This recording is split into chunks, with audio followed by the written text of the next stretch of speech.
into the danger zone. The Drew Yari Show. The Drew Yari Show.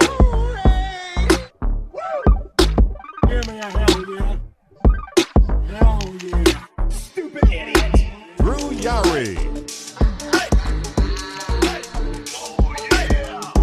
The Drew Yari Show begins now. Yeah. Oh yeah. The Drew Yari Show. Hey, what's going on, guys? It is Wednesday, 9:10 p.m. Central Time here in San Antonio. Welcome to the show, and we're not alone here tonight. We're not alone here tonight. We got a nice show to talk about everything that's happened since Saturday night in the world of wrestling, preferably the WWE. I'm Drew, and with me, as always, is Justin from Spinebuster Tees, SpinebusterTees.com. all right. And joining us tonight, returning to the show, is you might remember his really cool ass voice is Mr. Ruben Prime. Yo, what is happening? A lot's happening, Ruben. What's been happening with you? Oh boy, a lot of life changes. It's just been things have been pretty wild in the world of wrestling, but as far as things going on with me, just been doing the Patreon show with you, Drew, and we still got to do another episode, which I can't wait for. Like I have a lot to say, but that's Patreon, and right now, it's been a crazy week, to say the least, and Yes, sir. I think this is good. This is good. It has people talking, regardless how you feel, but it got people talking again. Just that feeling, I can't describe that feeling. Just the anticipation, just all the chaos, all the controlled chaos about it, and I'm here for it. Oh, we are definitely here for it. And for anyone that doesn't know, last week, forgot to mention, me and Ruben were supposed to do our Culture Attack show. We were supposed to do a live edition on here on Patreon. Not Patreon. Well, it was going to be on Patreon, but we're going to do it here on Discord. I had to cancel last minute. Some things got in the way, personal life things, and unfortunately, I was not in the right headspace that particular day. Without getting too much into it, and I explained to Ruben, I just, it wouldn't have been fair to him, and it wouldn't have been fair to y'all if I came into the show with the wrong attitude. So we will be doing a show this Sunday. So look out for that on the Patreon. But let's get started on what's been going on since Saturday. So we're just going to start with Saturday. Should we just rip the Band-Aid off and just go straight into it? I mean, that's what everyone's here for, I mean, we gotta do foreplay first. You can't just go all the way down. You gotta touch me first. You gotta caress me. You gotta make me feel good about myself. You gotta rub my nipples. You can't just go all the way straight down. All right. So yeah. I mean, we gotta make the people wait. So Survivor Series was on Saturday. It was at Rosemont, Illinois, not Chicago. But Rosemont, Illinois, I guess technically Chicago. Hopefully Mish didn't hear that. Allstate Arena, 17,138 people. So standing room only, from what I heard. There were only 5 matches, which I think that's all it needed to be. A pay-per-view that ended before 10, which is fucking wild. 11, where if you live in the East Coast like Mr. Ruben over here, how wild is that you had a pay-per-view of that magnitude and everything that happened all end before 10? Like, how nutty is that? Very nutty. Just the fact that we've been accustomed to these long pay-per-views that drawn out, just long and drawn out, and feel like forever. Feels like a chore, like a literal chore that you had to do. And lately, all these pay-per-views, for the most part, have been just short, concise, to the point. And at least, hey, like, for us, that I have to get up in the morning. I know like pay-per-views are on Saturdays, but just for the most part, everything gets done before 10, before midnight, wherever you're at, whichever time zone you're at.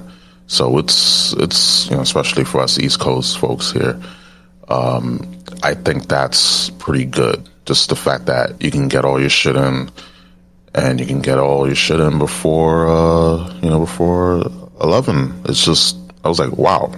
Like, and one thing about Survivor Series especially, it flowed, at least for me, it flowed. And Right. then, of course, the surprise, which we'll get to, because remember, foreplay, always gotta go about foreplay. So, that surprise was like, I psyched myself out of it a bit, but in the back of my mind, I knew it was going to happen. But overall, like the show flowed for me. Right.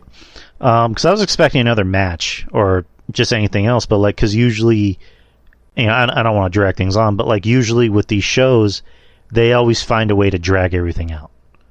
Right. And like you just said, the show flowed to the point where like everything was like not rushed, but it was moving along smoothly to the point where you're like, okay, I'm expecting a random segment. Okay, I'm expecting a random celebrity that nobody cares about to come out and do a segment with, Grayson Waller or something. No, okay, that's not happening either. But Justin, were you gonna say something? Nope. Oh, he's waiting. Oh, okay. I don't want to keep Justin. Waiting. I don't want to keep Justin waiting. So I'll try like Saturday. I'll try to make everything go smoothly. Women's War Games match. What'd you guys think? It was one of the best women's War Games matches. Very good, very good. I thought this was match of the night too. I think everyone in this match worked very well. Charlotte actually hit a moonsault. She actually hit it too much because she nailed Kyrie in the head. Mm-hmm. Io's a fucking mad woman. She is Mr./Miss War Games in WWE. As it was her fifth War Games match, which is so she is War Games in the WWE era, so far at least. You know what I mean? But yeah, everyone looked good in this match here. Obviously, the baby faces were going to win, and they ended up winning. So, we got RJ the Brooklyn Savage. RJ, what'd you think about the first match of the night, the Women's War Games match? I thought it was awful. Oh, okay. I just thought it was trash. I thought all the women sucked. Shotzi sucked. Io sucked. It was just bad across the board. Just abolish women's wrestling already, damn it. Of course, I'm just trolling people. Nah, the match was really good. It was really good. I actually enjoyed this more than the men's one, to be honest with you. I thought there was a lot of innovation there. The women tried. They tried different things. Some landed more than others, but yeah, like I thought this was a fun match. I thought Shotzi got knocked for a loop there a little early, and trying to do a little too much per usual. But I guess that's the nature of her career at this point. Charlotte hitting. Oh my God, does Charlotte hate Japanese women or what? I have no idea. Yes. I think that might need to be investigated there. She can't resist from hurting Io and Kyrie. Something against those two, I guess. I have no idea. Maybe it's a size difference. Maybe I'll give her a little bit of the benefit of the doubt there. But it's like whenever she faces the little Japanese women there, they taking it the hard way. But I thought the match was really, really good. I really enjoyed it. We was up for it. We was live and pumped. It was really, really good action. I thought Io looked good as a champion.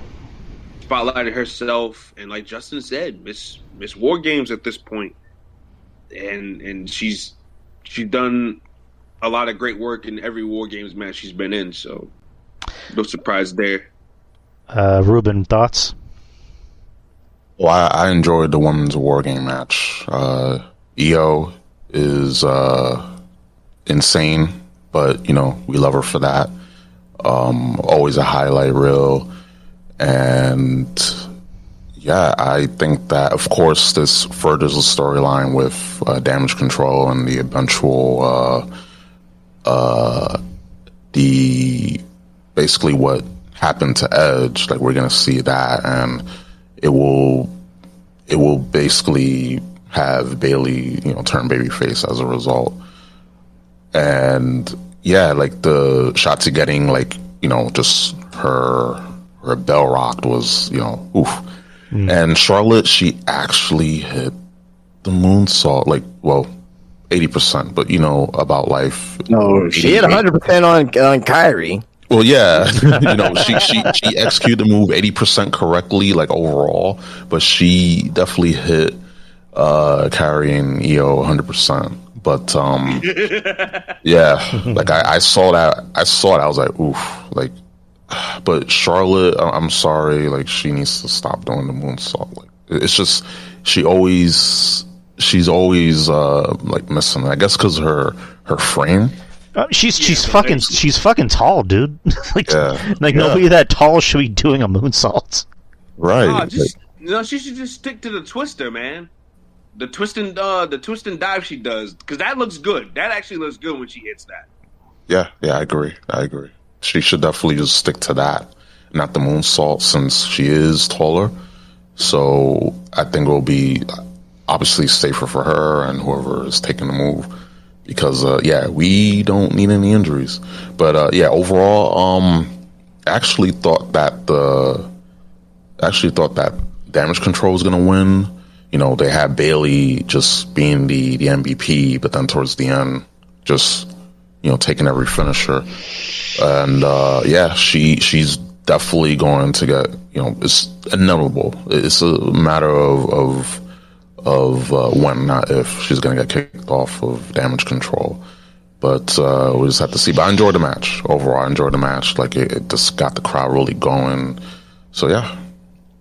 Hey, Ruben, let me ask you this real quick, though. Do you think Bailey might have bought herself some time, though, due to the fact that she saved just about everybody from getting pinned in the match? Yeah, she was the MVP, like I mentioned. She was going in, breaking up the pins. She even took a bullet for was it EO? She took a bullet for EO, I believe. She took that spear. So yeah, she brought herself some time, but we just gotta wait and see. SmackDown actually is going to be here in Brooklyn, New York. So nice. I might go. There's still tickets available, which is insane. We'll get to that. There's 1,000 seats left, I think. Yeah, because I'm looking. I was looking earlier, and there's still tickets available. I thought around now, about this time, it will be sold out. But I know Randy is going to appear on SmackDown, so that will get people to come in. But yeah, women's war game match, I enjoyed it. And yeah, Bailey, she got some time, but it's only a matter of when, not if, she's gonna get kicked out of Judgment Day. Oh, excuse me, Judgment Day, Damage Control. But yeah, we just gotta wait and see. Again, story, it's just story, and then we had also, and we can just move on. Becky and Charlotte made up. Right. But yeah, no one cares about that. But anyways, yeah, I enjoyed that. I enjoyed the match overall. Yeah. Yeah, like everybody else, I enjoyed the match. I thought this was probably the best women's War Games match I've seen.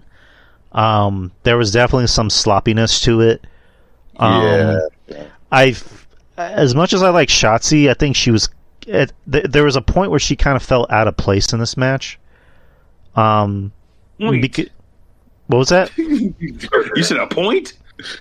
Well, no, there's a point for me where I realized, okay, you have Asuka, you have Io, you have Kari, you have Bailey, you have Charlotte, you have Becky, Bianca, and then Shotzi? It's one of those things of just one of these things is not like the other. But like, it didn't ruin the match for me. I'm just like, maybe you should have put somebody else in this match. That's just my I opinion. wouldn't know who to put in though. NXT call up. Mia Yim. Fucking Mia Yim. Yeah, Mia Yim Yeah, would have done Mia some Yim, crazy yeah. shit in this match. I love Mia Yim. Yeah. But I love Shotzi too. But I think Mia would have been a better substitute for Shotzi. But I enjoyed the match. Io, like Justin said, she's kind of the queen of War Games matches for WWE.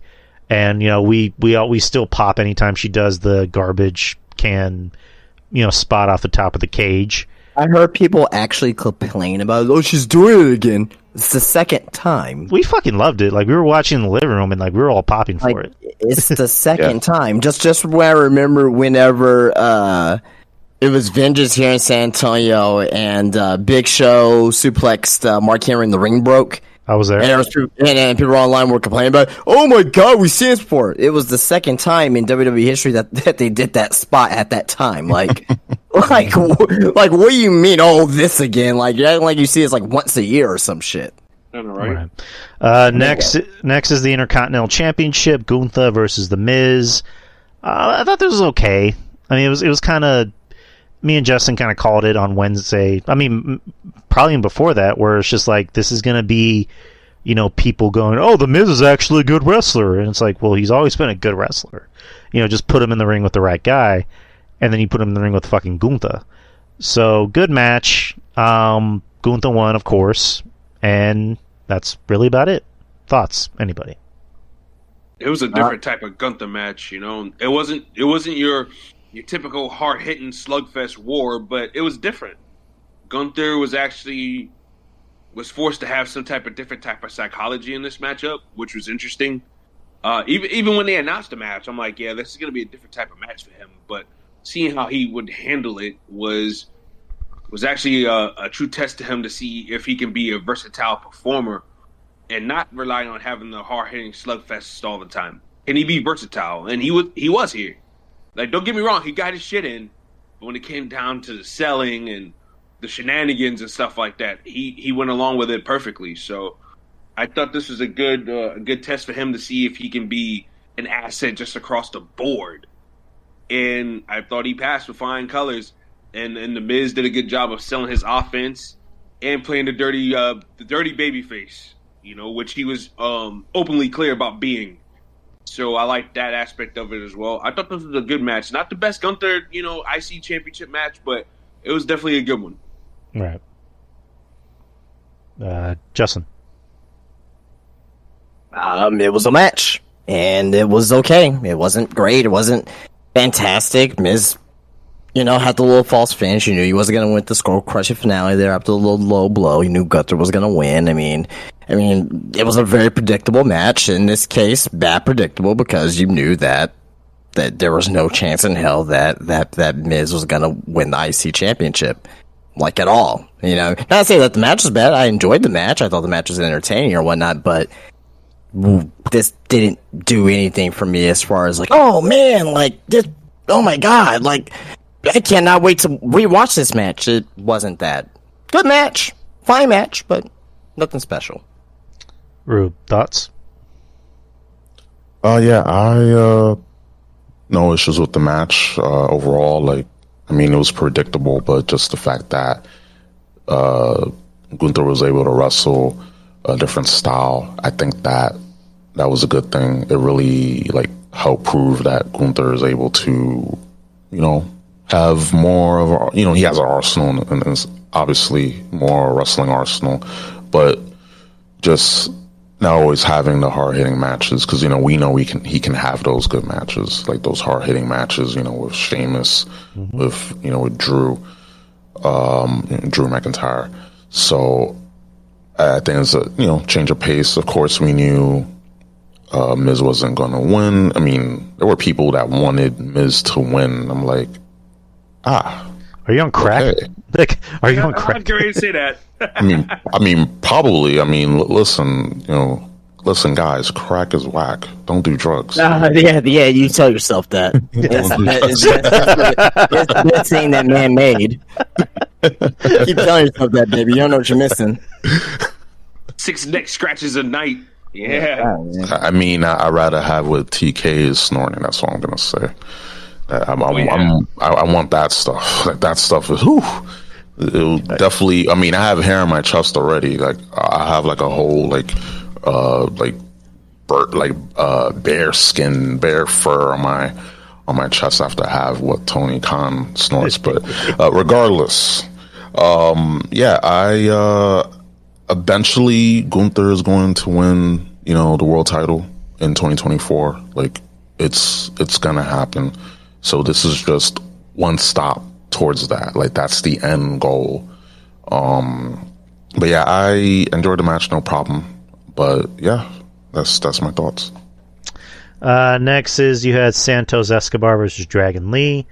Originally it was going to be Santos versus Carlito. On SmackDown, Carlito was injured, quote unquote, in storyline fashion, and so by Santos. And then Dragon Lee went up to Nick Aldis and said, "Let me take his spot," and he granted his wish. So Dragon Lee ended up taking the spot of Carlito. Fantastic match. I liked it. I thought it was really fun. It kind of reminded me of like a cruiserweight match on like a WCW pay-per-view or WCW Nitro, where it was just like it was 7 minutes and 40 seconds. I think that's really all it needed. The crowd was kind of like indifferent to it in the beginning, and then they started to really enjoy it a lot more as the match went on. The crowd's really starting to take to Dragon Lee more and more. The crowd really hates Santos. Like they were booing the Santos. They were booing the shit out of him, and Santos was going with it. He's like, "Yeah, fuck you too," like essentially. But that was great. I liked the match. Santos won as he should have. I enjoyed it. I don't know what else I can say about it. What do you guys think? Match was way too fucking short. Okay. Yeah. Good match. Yep. It was fine, but it was way too short. The pay-per-view ended before 10 p.m. Central, but you could have given this match an extra 5 minutes and let these guys really go out there and cook. An extra 5 minutes would not have hurt nobody. Right. You know what I mean? I think you could arguments here. I think you could have gave that to that match, and I think the match could have been a lot better than what it was. Good match, enjoyed it. Everyone knows how highly I think of Dragon Lee and Santos Escobar, but match was too short. You know what I mean? So right. Anybody else? Yeah, Pretty much the same thing too. Yeah. Yeah, I agree. Santos, my uncle, he's killing it right now, man. He is. Oh my God, he's putting on some good heel work right now. He's really soaking it in, and it's good to see. It's beautiful to see. But yeah, I agree. 5 more minutes, because it just felt like it was rushed. It felt like it was a rushed job, but for the rushed job we got, they did well. Both guys are exceptional workers, and Dragon Lee, my God, like he's getting over with each outing, which is a good thing to see. The crowd are, they give him a difference. And then by the time he gets going and flowing, like they're holy shit, and into his match and giving him cheers and shit. So that's good to see. Earn your way. Sometimes you have to earn your way. So, and that's what he's doing. And Escobar, like I said, man, he's just soaking all this heat in right now. And it's really good, man. I really dig it. But 5 more minutes would not hurt at all. And hopefully you get a chance to run it back. I'm pretty sure they will have the chance to run it back. Hopefully on SmackDown this Friday. That would be nice. That'd be a nice treat for the Brooklyn audience, because I think they can soak that in. Yes, sir. But yeah. Next, Women's World Championship: Rhea Ripley versus Zoe Stark. Can I just say this real quick, and I don't have to say anything else. Yo. Nobody gave a fuck about this match except for Rhea Ripley. The fact that Rhea Ripley was in it. Yeah, this was That's all I definitely gotta say. this was definitely the weakest part of the show, or maybe I don't want to say it was a bad match. The match was actually not terrible, but it was probably my least favorite match because it wasn't a bad match. It was one sided. But nobody gives a fuck about Zoe Stark. No. And this is what I've been talking about on me and Monty's show.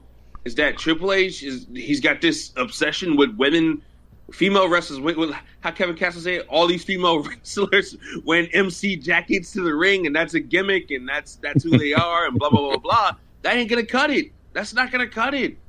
This woman as athletic as the day is long, good wrestler. Her promos suck and she's got no character. She's got no way to connect to the audience, man.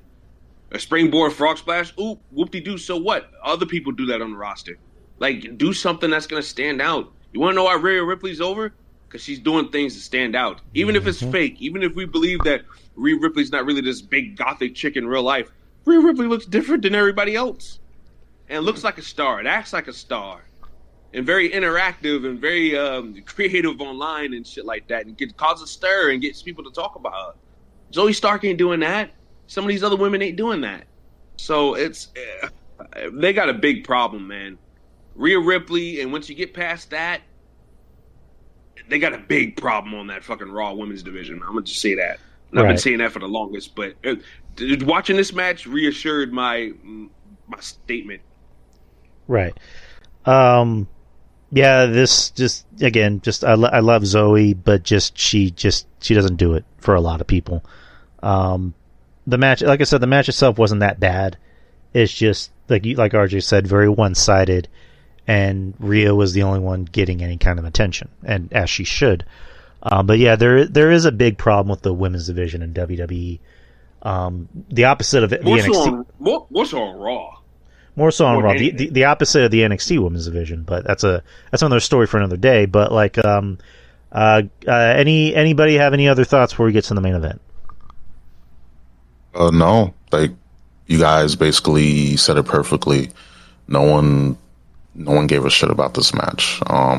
Rhea, of course, looks like a star, and Zoe, she's I'm a fan of hers, but she does not have anything that the fans can connect to. She's just a blank slate, terrible promo, and that's just facts. And I don't know. It's just not connecting. It's not hitting. Sun has to give.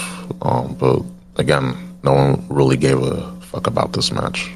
I love Rhea's attire. That's about it. I mean, oh yeah, with her assless chaps. Oof. Well, I wasn't talking about that. I was just talking about like her hairdo and shit, and like her makeup. Well, her hair and makeup was done nice, but her ring gear. Yeah, ring gear was good too. Yeah. Mommy's got cake. Yeah, she has ass. Yeah, she has big ass, guys. I love it. Yes. Yeah. I love it. She has a good front too. It's so good. She has a good front too, though. I'm just saying, not just the rear, but the front too. The thunder from down under. Got body yaddy. Yes. Body yaddy. All right, main event. Main event, men's War Games match. What'd you guys think?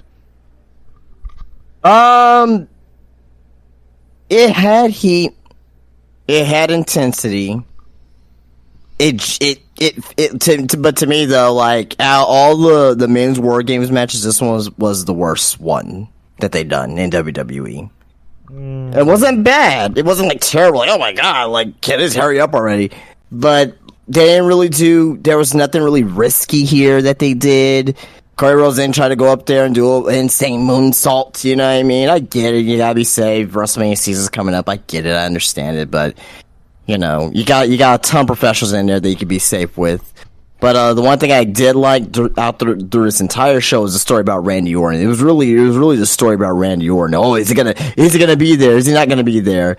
They teased the cash in for Damian Priest, and I kind of brought that up as a scenario, a couple months back, saying, well, maybe he'll do a cash in during the War Games match, and they teased that, and of course it didn't go through. Randy came out. Randy's comes out, looks like the fucking juggernaut. He's in fucking fabulous shape. You know what I mean? Because he had back surgery, and if he needs to do RKOs, he needs to be a little bit beefier than what he was previously, so it's fine. But it was really just a story of like, hey, is Randy gonna come out there? Once Randy came out there, huge pop and all that, and it ended up being a good moment. It ended up being a decent match, but nothing special. This is the worst men's War Games match since they started War Games in WWE. But You said disagree? I actually thought last year was the worst men's War Games match. Oh, you're high. Yeah, last year was basically just Roman Reigns standing around waiting for people to do shit. Like, that was basically what that War Games was predicated on. It was story in that match. Yeah, but it was just... It was with Sami Zayn finally being accepted. Yeah, I mean, that was the only good part of the match. The rest of it was just like there wasn't any star power other than the bloodline, but that's neither here nor there. But I enjoyed this. I really did enjoy it. I did like the story with Randy of just like, is Randy going to come or is he not going to come? Because like my sister-in-law was kind of like, why isn't he out here yet? Is he just going to come out the last second? I'm like, well, because of what happened on Monday when they made the announcement of, Randy's going to join the team, and then you saw Jay just have this like, oh shit look on his face. It would just be weird if Randy came out to this big pop and he's just stuck in the cage, just like, awkwardly staring at Jay the whole time. That would just be weird. It'd be funny, but it'd be weird. So it would make sense for him to be like, to him come in at the last second, kind of like, Kevin Owens when he came into the War Games back in 2019, I think. In NXT. Yep. So I mean I enjoyed this War Games. It wasn't perfect, but I enjoyed it. I like the spot with the what do you call it, the cowbell. They just really went out of their way to fuck with JD. They just beat the fuck out of him for the whole fucking match. I thought that was great. I think Dom was the last guy for Judgment Day, for Team Judgment Day, and he just came in. They were just like hurling booze at him to the point where he had to cover his ears. The Randy spot was cool because like Justin mentioned, Rhea came out and with the Money in the Bank briefcase, I'm like, oh shit, what's gonna happen? And then Randy came out to a huge pop and looking fucking jacked, like jacked as a motherfucker. And I'm like, okay, well, he needs to look a little beefier. I get that at age 43, Jesus Christ. So it was nice seeing Randy back. I'm a fan of Randy. Kind of like Justin said, I kind of wish maybe there were more spots, because it seemed like the women's match had more spots. This match didn't really have too many spots in it. I mean, the only spot was, them throwing JD to Randy to do that RKO. Would have been nice. Yeah, that was a big spot of the match, obviously, yeah. Would have been nice if Cody did a moonsault because he's done that, before in cage matches. He did that in that one cage match. AEW with no fucking bike catching him off a taller cage. Yeah, I was gonna say that. Like he did that to Wardlow, and then he just got up and didn't sell. But it would have been nice if he did that in this match. But just being nitpicky. But overall, I enjoyed the match. What do you guys think? What do you guys think about the match? I'll go first. Yeah, I enjoyed the match. The whole drama behind Randy, appearing at the match that night or not. That whole anticipation, and it made sense. Like for Randy to have that big pop, just for him to be in a cage with Jey Uso, that would have been funny but awkward. So it made sense, and it had that drama of the 4 versus 5. Judgment Day has 4 or 5 members, and Team Cody had 1 man short, so it had that drama. Also, McIntyre, just the fact that his mission was to get Jey Uso in the cage, and you're just looking like I like that he was just fuming to get in, like he wanted to eviscerate Jey Uso, basically for what his family did to him at Cardiff. So that was good there. And Damian Priest, again, more story feeding into the eventual banishment of Damian Priest. So a lot of moving parts. The match could have it could have had a few more big spots, but again, I enjoyed the match, and I'm glad Randy is back. Like he was sorely missed. Like when he came back, I was like, yo, this guy has been gone for so long. Like it felt like 2 years that he's been gone. That's how long it feels, and I'm glad he's back. Cool spot. And yeah, again, him, playing it safe, jacked to the gills. So yeah, I'm happy he's back.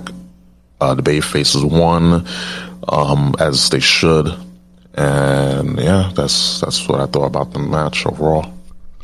RJ. Yeah, I thought the match was fine. Like I said earlier, I thought the women's one was better. They tried a little bit more innovative spots and stuff like that. It seemed like they did play it safe. JD McDonough was a bumping machine. My God, this guy was taking bumps left, right, front, and center, man. The double chokeslam spot with Drew and Priest, that was cool.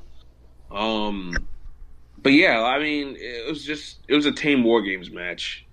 I'm not gonna say it was terrible or bad or anything like that, but it was a tame War Games. Very tame for the stipulation. At that point, it should have just been a 5-on-5 fucking traditional Survivor Series match at that point. Pretty much, yeah. Because of how damn tame it was, So, yeah, I would say that. But it was fine. I enjoyed it. And, they had a lot of moving parts and a lot of stories in here to tell. So, and I feel like they told them all. So, yeah, I'm cool with it. Not the worst, not the best, but it was fine. It was tame. All right. I got one question before we get into the main event.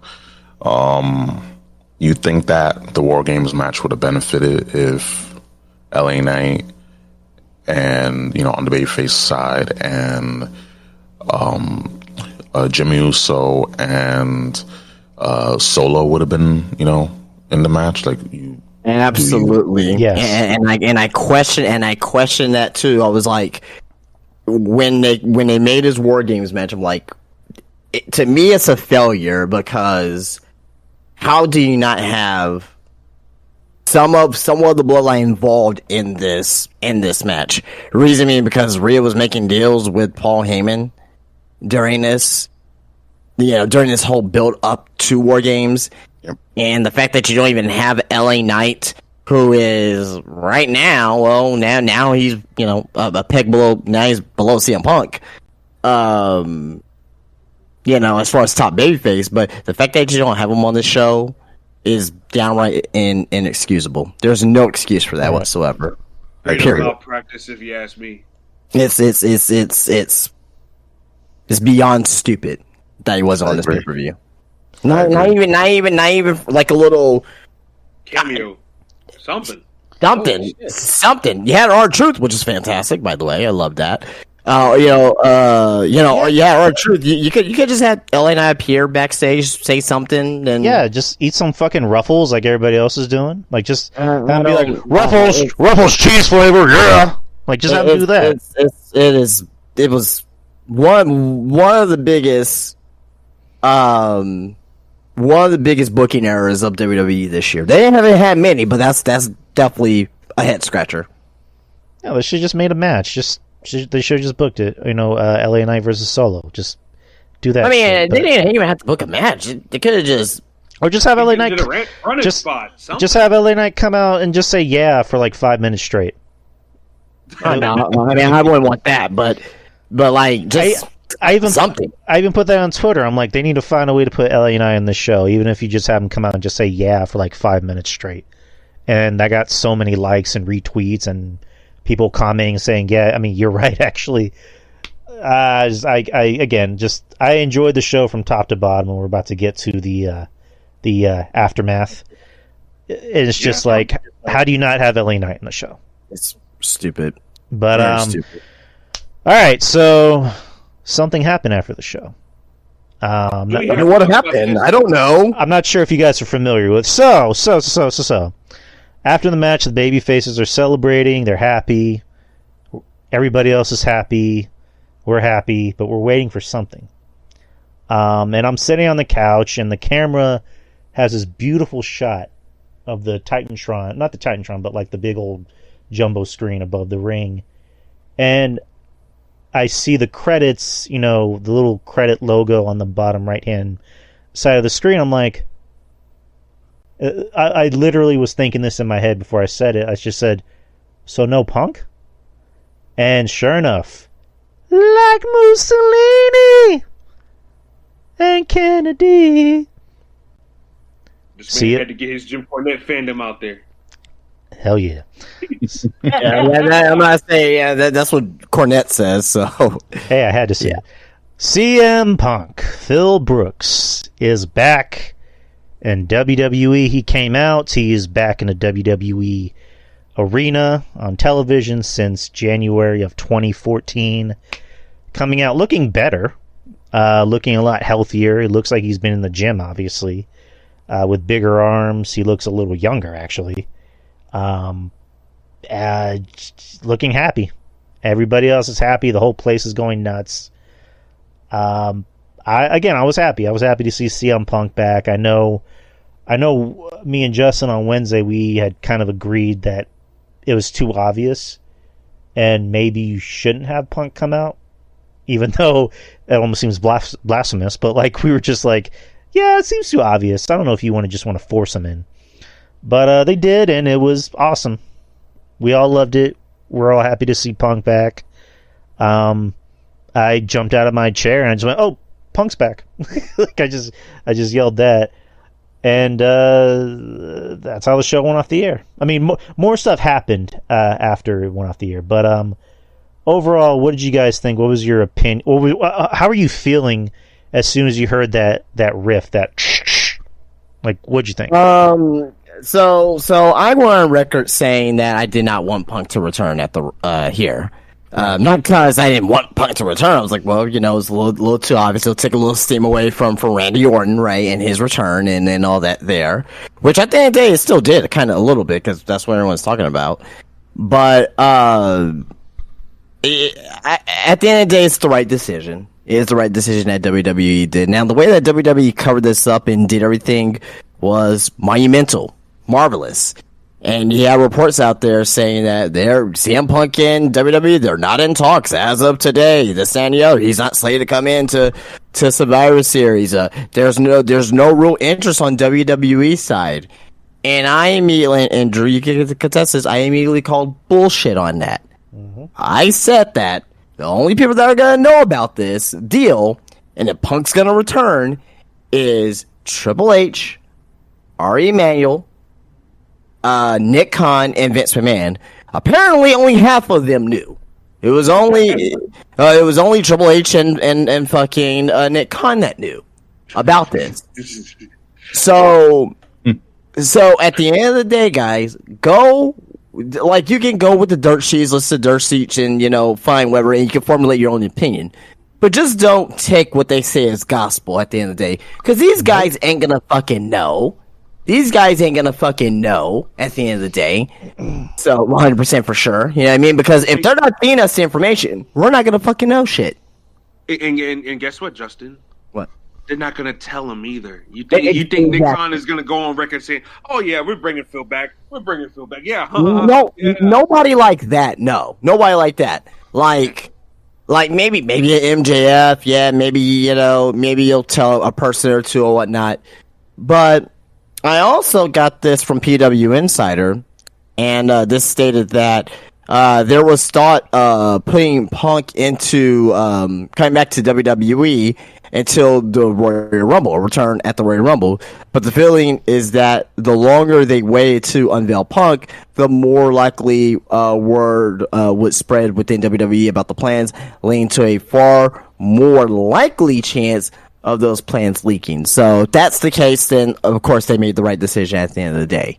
But to me, this is the best surprise return in WWE history. Mm-hmm. Like this nothing rivals this. Like, you had the Hardy Boys at WrestleMania 33. It was known that they were going to be coming in. Chris Jericho's returns, all of them. You know what I mean? Brock Lesnar coming back, like, it was known that he was going to be coming back in. The Rock, it was known that he was going to be coming back in 2011. You know what I mean? CM Punk, you didn't know for sure.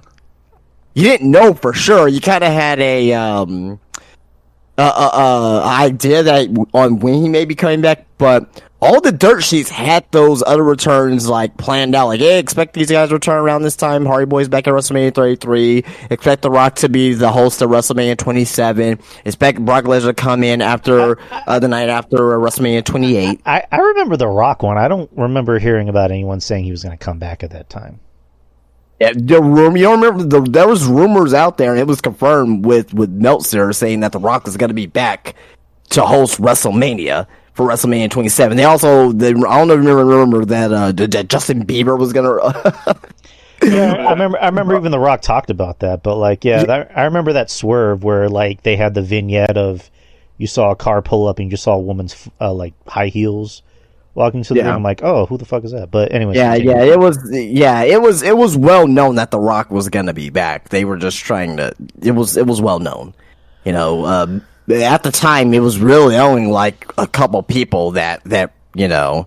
You had Mike Johnson and you had Meltzer. Really, it wasn't Sean Ross Sapp. It wasn't like all these other guys who ended up a Boozer Wrestling. You know what I mean? That guy that's been right about a lot of shit lately. Obviously with the CM Punk shit, but apparently too though that this deal came together 10 days prior to Survivor Series, and most of it was obviously kept a secret from everyone. So Triple H said that TKO found out, the people running TKO like Ari Emanuel. I'm pretty sure Ari may have found out maybe a couple days before, but like TKO, like major TKO people, they found out that CM Punk was back while watching the TV, and they thought but anyway, CM Punk returning is massive. It's fantastic. It is change. It's gonna change WWE as far as some of the unpredictability that they're gonna get, and some things as well. But yeah, I thought this was one of the best Survivor Series moments of all time. So, fellas, what'd you think?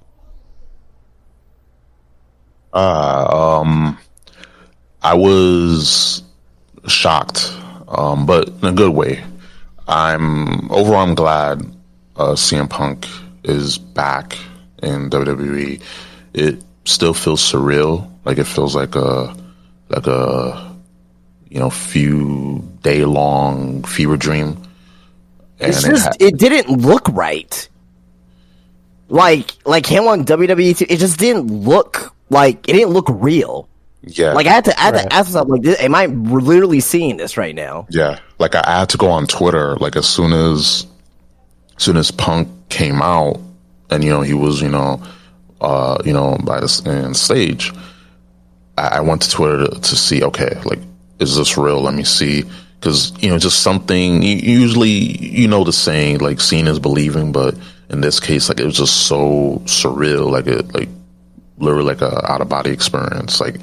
You seen the reactions of people reacting to CM Punk returning. Like, they was like in shock. They couldn't believe it. They were, amazed, surprised. It was just like, flipping out, marking out. And like, that's what we want. Like, that's what wrestling's about, is moments like that.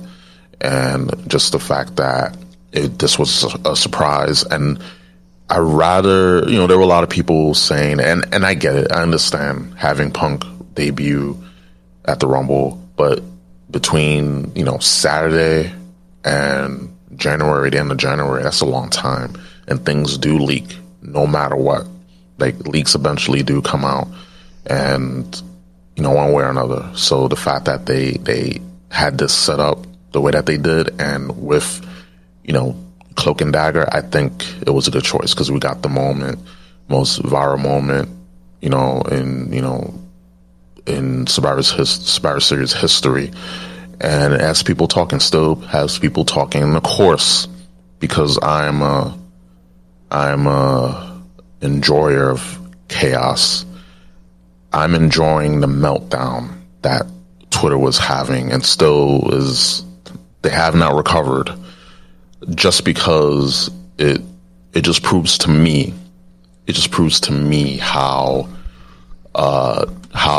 fickle, and shout outs to Bryan Danielson, Traitor. We'll get to that. In his gimmick, his Captain Planet gimmick, and he did that promo with Fickle, and like absolutely right. Like it just proves how tribal and how fickle fans can be, and just the fact that, is he a hypocrite for walking back into WWE? Yeah.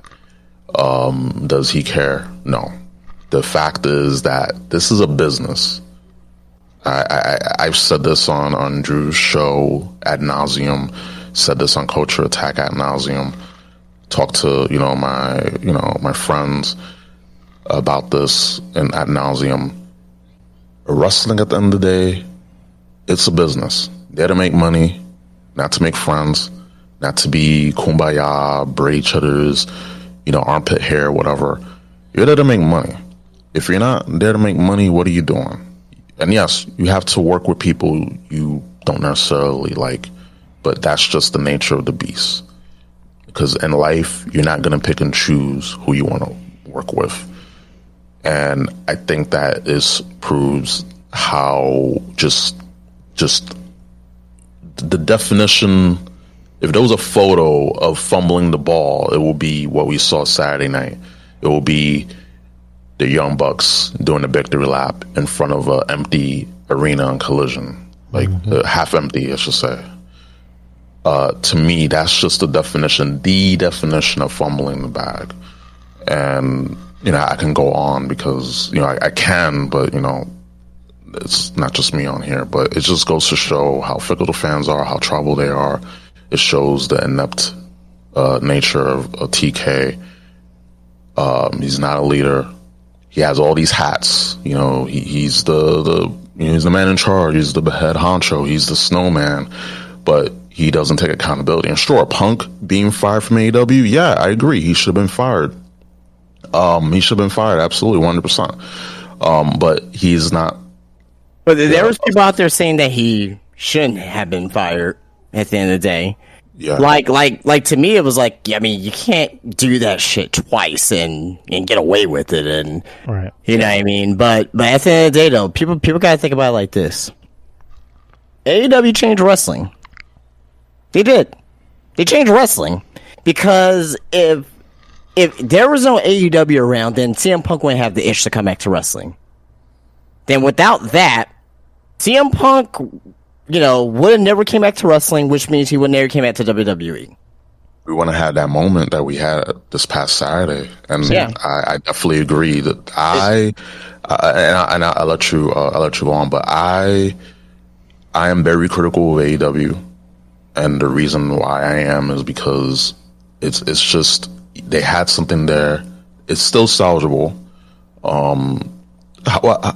However, just the fact that they literally, the inmates running the asylum, they're ruining something. They're ruining just money printing. They could have had, if things would have went a different way, Punk would have been in AEW.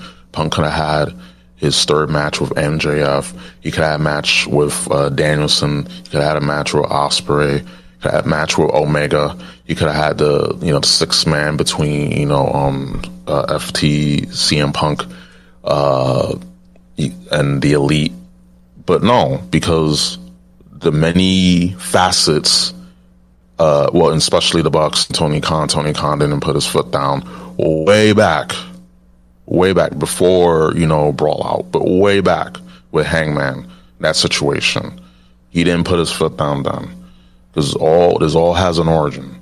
And to me, it just shows his ineptitude. And, people feel sorry for him. And in essence, I did feel sorry for him. I don't anymore, because this is the business, pal.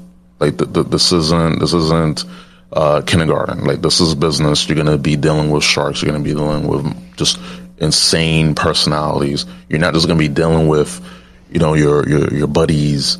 You're running a multi-million dollar corporation. Like, get a grip, man. And just siding with the EVPs, siding with the Bucks. Jack Perry, cry me a rubber.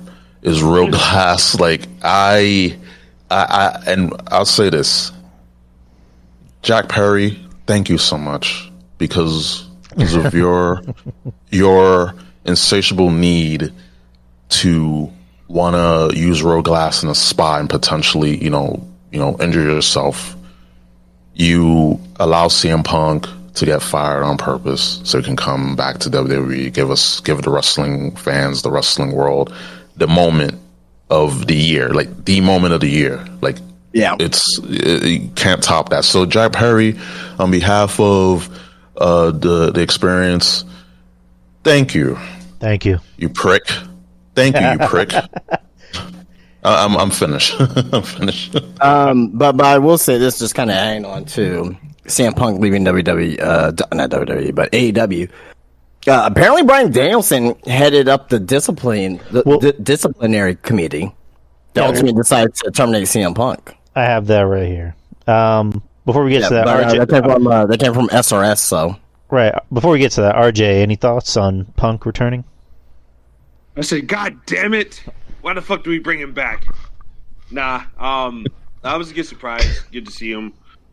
He looked well rested. Looked like he's been hitting the gym.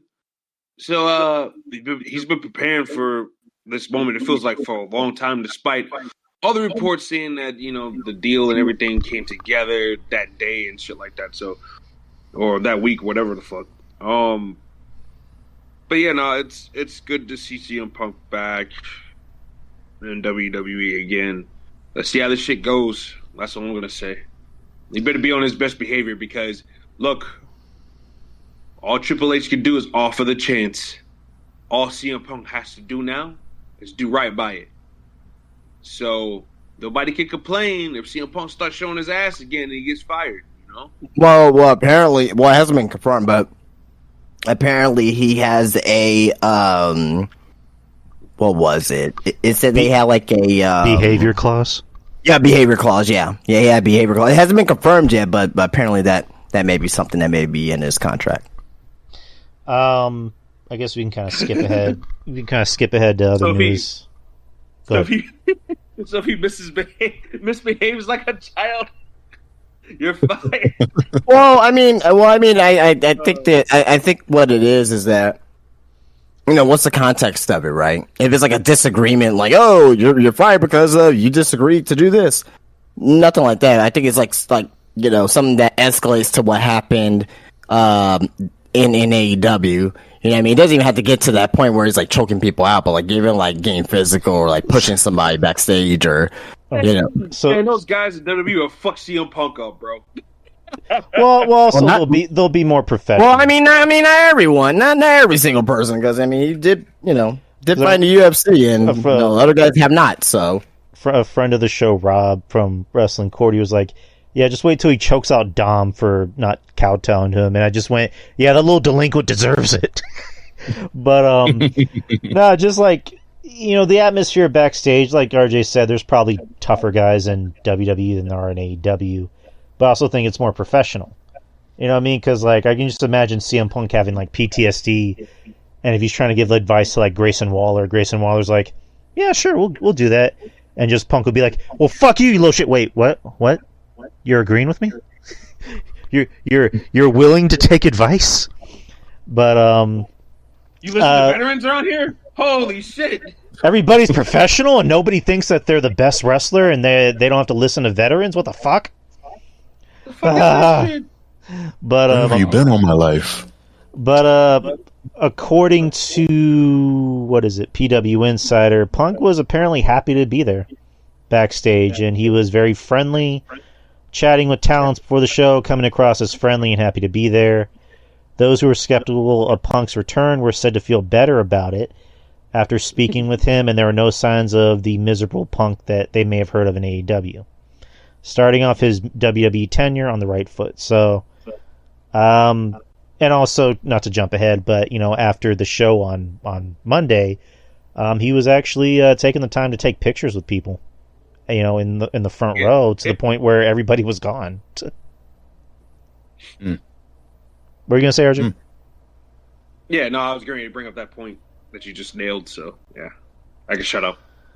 So Punk looks happy. But to talk about what Justin mentioned, so Fightful Select is reporting that in the aftermath of Punk's backstage altercation with Jack Perry at last August's AEW All In, and a disciplinary committee was formed to come up with the best possible handling of the situation. The committee was made up of AEW General Counsel Chris Peck, an unnamed outside attorney, and former WWE champion Bryan Danielson. Peck assumed many of the duties formerly held by AEW's chief legal officer Mega Parek. According to one AEW roster member, Danielson is an appropriate moral compass who exemplifies objectivity, and has been the face of the disciplinary committee since its formation. Danielson's role as disciplinarian is said to be continuing, with Danielson currently responsible for handing out fines. The Blackpool Combat Club member was tasked with addressing the locker room after the committee made its decision. Furthermore, Danielson's recent tweet in which he wrote, "My dad always told me, the right thing to do is often the hardest thing to do. It won't always make the most money, it won't always be the most popular, but it's still the right thing." It's said to have been what Danielson told the AEW roster after Punk's firing. While the committee's existence and part they played in Punk's firing have been reported, there's still no word on what went into the decision-making process. A source also stated that Punk was likely aware of Danielson's role in the committee, as many of Punk's friends were in the locker room for the post-firing speech. So Danielson said, "Yo ass gotta go." Danielson's a snitch. He's a traitor. No, he's a WWE double. He's a WWE double agent. Hey, that's pretty good there, right there. Yeah, that's Yeah, it's pretty good there, right there. But didn't I say a few years ago that that Mark Henry and Big Show was double agents for the E? Well, I mean, wasn't that a story about Punk accusing William Regal of being a Triple H stooge? Yeah. Well, he is a Triple H stooge. What was the lie? Yeah, exactly. There's no lie about that whatsoever. He is a Triple H stooge. I don't know why people got mad at that for. It was facts to facts. William Regal is a stooge. Right. It's just, I'm pretty sure when he came back and he talked to Paul, he's like, "Okay, so this is what's happening in that fucking company. Oh, by the way, these guys' contracts are coming up pretty soon." Yeah, Ricky Starks. Who Ricky Starks has been showing his ass on Twitter ever since Saturday. You notice that? Oh yeah, he already has a spot reserved for him in WWE. Like he already has a fucking parking spot, like made for him. Yeah, he needs. Yeah, go ahead. Sorry. No, he's got a badge at the Performance Center and a key already. Oh yeah. Oh my God! Yeah. It's like, wait, Ricky, aren't you supposed to be in I don't know where the fuck Dynamite was tonight? And he's just like, "Yeah, sure." Yeah, speaking of Dynamite, I mean, I know, no one cares about AEW right now, but yeah, apparently, the arena's half empty again, and it was a bad picture of MJF looking literally at nobody. Like it was just AEW. It was just like AEW staffers on the other side. So yeah, I'm gonna post that picture real quick. There was in Minneapolis, right? Yeah, I think so. Yeah. That sucks for AEW, man. Really does, man. I hate to see it. I really do. Yeah, I mean, Minnesota's not really known for being a hot wrestling crowd. Like, I mean, but not in modern times. I mean, but regardless, though, I mean, it's it just sucks. You know what I mean? Because like, you never know. Like, if AEW goes out of business, you know what I mean? That's just it's weakening the wrestling profession at the end of the day. You know what I mean? So yeah. No, I mean, AEW is good for wrestling, whether people want to admit it or not. Other people need places to work, and I'm sorry for you 500 Impact fans out there. Impact is not an option for a lot of people because guess what? Impact ain't got the money. And they ain't got the money Impact for it. Don't have the money. They ain't got the money for it, bro. MLW trapping wrestlers the contracts and not paying them and fulfilling the contracts, bro. Like, oof. Get the fuck out of here. We'll get into this a little bit later, but there's been a couple of stories out there about wrestlers trademarking what sounds like new wrestling promotions, maybe. So we'll get to that later though. So Speaking of wrestlers that might need a job, QT Marshall just resigned from AEW. Let's see, Marshall, who joined AEW in 2019, had worked there and as an on-screen talent, but most importantly, wore many hats behind the curtain, including helping Tony Khan format live shows. However, new reports from both Wrestling Observer Radio and House of Wrestling indicate that Marshall really did have designs on wanting to wrestle more in AEW, a source of frustration for Marshall as his desires didn't seem to carry enough weight to bring them to fruition. Marshall referenced AEW heading into a different direction in his initial statement, and according to House of Wrestling, Marshall didn't see himself fitting with the shift. Sources stated Marshall's belief that AEW is operating more in the style of NJPW, putting heavy emphasis on matches and wrestling and far less on storylines and angles. Sorry. As the preferred taste of Khan. My ear, I can't hear now. I'm deaf. Sorry about that. But no vision. That vision no longer aligned with what Marshall thought the company should be doing. Is it possible? Bullshit. QT Marshall's just mad because Tony Khan won't let his sorry ass wrestle. That's it. Point blank. He won't let his ass wrestle. All the gimmicks QT done had flopped. Let's just call it for what it is. He can't get his way and he's mad. That's it. That's it. Yep. Ain't nobody want to see your corny ass on TV wearing the Charlie Sheen shirts looking like a fat Kevin James. Come on. Get the fuck Am I the only one that likes QT Marshall? I guess so. I think so. He fucking sucks, bro. Sucked in Ring of Honor. Sucked in Impact. Impact didn't even want him. WWE didn't even take one swift at him. Yeah. I mean, in AEW, sucked too. Everything he did was bad. Come on. Stop. Enough. Get over yourself, man. Just be a coach. Be a good little coach. I mean, isn't that what he was kind of doing? Take notes from Jerry Lynn. No, that's all he should be doing in the back. Not trying to wrestle. Come on, man. Enough. Some of these guys think they're the bigger deals than what they really are. A lot of these guys need a reality check. I don't blame Tony Khan one bit for not letting him wrestle. Kidding me? Let's see a guy wrestle on my TV. I'm going to the bathroom and taking a Would you say that he got heat on TV, though, at least? I mean, he's a good heel. And look, he tried. When he was, the God's Last Gift in Ring of Honor, he tried. It mostly because is what Ring of Honor fans didn't want to see. They didn't want to see a guy like that. Because the gimmick Jim Cornette tried to give him was WWE-esque. And one, he didn't have the physique for the gimmick. Because if I'm hearing you're the God's Last Gift to professional wrestling, right? I'm expecting this guy to come out 6'4", or he's jacked to the gills, looking like Rick Rude or some shit like that.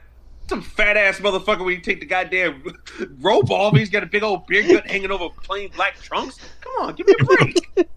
God Last Gift to professional wrestling. That's what gift one gift God can have back. Holy shit! I want a refund. Holy shit! Come on, man. And his wrestling was not good on top of that either. Come on, like he got heat, but he got go away heat as far as I'm concerned. Yeah, he Marshall. I didn't care for him either. I mean, it's just like, I don't want to say he sucked. He just was just bleh. Like he didn't really matter to me. Like RJ just said, he had go away heat with me because I did not care about anything he had to do or say. Like them putting him with Hobbs is like, why? Why are you saddling Hobbs with this bag of flour? Like, why? Mm-hmm. So just he's Who else is gonna talk for Hobbs though? What was that? Who else was gonna talk for Hobbs? Hobbs can talk. Don Callis. Okay, yeah, maybe couple with Don Callis' family, yeah, but I mean, as much as a fucking human nutsack Don Callis is, he can actually talk. But like, just QT Marshall added nothing to the show, and anything he did. I really think y'all are really unfair to QT. No, I'm not saying it's like the best ever, but I think y'all are seeing some. I think y'all are looking at it from the point of view is like, oh, well, he's boring, or, or he really had nothing to the show, or, or his gimmick sucks, things of that nature. Well, Was everything his decision to be these certain gimmicks? Maybe so. Yes. I don't know. Maybe so. Yes. We don't know. How do we know? Asylum, Justin. The inmates run the asylum. I had don't. the power. He had the power to do it. And also, didn't he like say in an interview that him and Tony Khan like booked the show like through text messages? Exactly. That's what I'm saying. He wrote himself into the show. Come on, enough. You can't defend this guy no more. I mean, at the end of the day, I mean, saying that he doesn't have a place like a place in wrestling, like that's a little bit that's harsh. Like, yeah, in the office. Yeah, in the office, being a coach. Okay, so not that it matters, but he's in Mexico right now. He's doing some great things. I don't know if you've seen some of the shit he was doing it over there in AAA, but it was some real good. Well, I don't watch AAA. Well, I mean, I don't fully watch AAA either, but I caught some highlights. I'm like, okay, well, I can get behind this guy here. Yeah, I mean, he did. He's doing okay. He's doing a lot better than what he's doing in fucking AEW. I can tell you that. All right. Well, you know what? Since I trust you in your judgment, I will go seek out a QT Marshall Mexican match. I'm being serious. I will seek out a QT Marshall AAA match just because I trust your judgment at the end of the day. Now, at the end of it, it's not going to knock your socks off, but at the end of the day, it's like, wow, okay. I was like, okay, I see some potential here. Okay, I see what he's going for here. Like, I think if they're on TV, for the most part, they've been wrestling for as long as they have somewhat of a value somewhere. AEW, not for QT Marshall. WWE, not for QT Marshall. Ring of Honor, obviously, well, yeah, that's still AEW, but Mexico, fine. Japan, maybe. You know what I mean? MLW, maybe. You know what I mean? Like, he doesn't need to, or, like, obviously, to y'all's point, working backstage, great. You know what I mean? He'll be good for that. You know what I mean? Like when he's like with the Nightmare Factor or whatnot. You don't think he's trying to get in Cody Rhodes' ear, like, hey, can I get over there to the Performance Center or things of that nature? Like, that could be it. One thing about QT Marshall, whatever he does, because he gets a reaction. And getting a reaction is whether it's a go away here or anything, WWE don't give a shit about that shit. You know what I mean? If you get go away, it's like, oh man, they're making noise for you. I mean, that means they care, and you know what I mean. So at the end of the day, yeah. You know what I would do? I would bring him into WWE, not to wrestle, but you know what? Yeah, no, not to wrestle. Did they Nick Aldis gets the itch to wrestle, or they let him wrestle, and he's no longer the general manager? I bring in QT Marshall as a heel general manager. I wouldn't even go that far upon the main roster. I would just have him be in NXT and be a fucking manager to somebody, a heel manager to somebody. Okay, yeah, round up his just like Robert Stone. Oh, sorry, go ahead. No, I was going to say maybe do an offshoot version of the Factory with some guys that's actually good. Yeah, well, yeah, you could do that too. Yeah, you could do something like that. I don't know. I mean, I won't say he doesn't have a place in wrestling, but I'm not a fan of seeing him perform in the ring. That's right. Just it. I believe he also said as well. I mean, because he did say that, AEW creative, he felt that they haven't been telling great stories, which has been that they've been focused on more high-risk work matches, which honestly, that's what it was at the beginning too, but now there's been a lot of just random matches on like Rampage and fucking Collision just to have the fucking matches. So I see where he's coming from, but like, to your point, like he wasn't on the show and felt salty about it, and but I want to bring this up too as well because I don't think this point was going to be brought up. But according to people in AEW, CM Punk didn't want QT Marshall to be a part of Collision. And didn't see QTV as a productive part of Powerhouse Hobbs' presentation. And Tony Khan took the blame fall for the removal of the QTV segments, so which ultimately damaged Khan's relationship with Marshall. So, right. That was CM Punk's last great gift to AEW. Get this guy the fuck out. Get this guy the fuck out of here. Exactly. Get this guy the fuck out of this stupid ass gimmick. Which Hobbs, they should have kept on telling the Book of Hobbs story. That was interesting, man. They put him with the goofy bullshit. And the girl with the big titties, like, I mean, look, hey, who doesn't like girls with big titties? But damn, like that whole thing was goofy, bro. You know. But Agreed. yeah. Let's move on. So Raw happened. Raw the night after, or not the night after, but 2 days after Survivor Series on Monday. Oh, are we still? No, never mind. Never mind. No, what were you gonna say? No, I was gonna say, is that for the news, or we're just gonna go straight to Raw? I mean, there wasn't really any new. I mean, there's the lawsuit over the UFC merger Endeavor thing. Well, I had some MJF notes, but No, I mean, go ahead. yeah. So MJF's injured, and he put this on Twitter originally and took it down. But he tore his labrum. He said, "I just got MRI. I tore my labrum in my left shoulder. I'll be defending my title at World's End. I believe in AEW."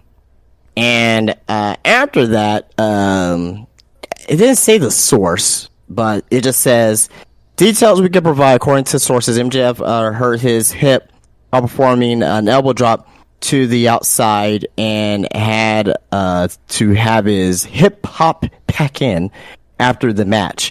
He also said that he banged up his shoulder while taking the top rope Uranagi. I'm assuming that's for his match against Jay White. Jay White, yeah, against Jay White. So MJF is injured. They acknowledged that on AEW tonight, and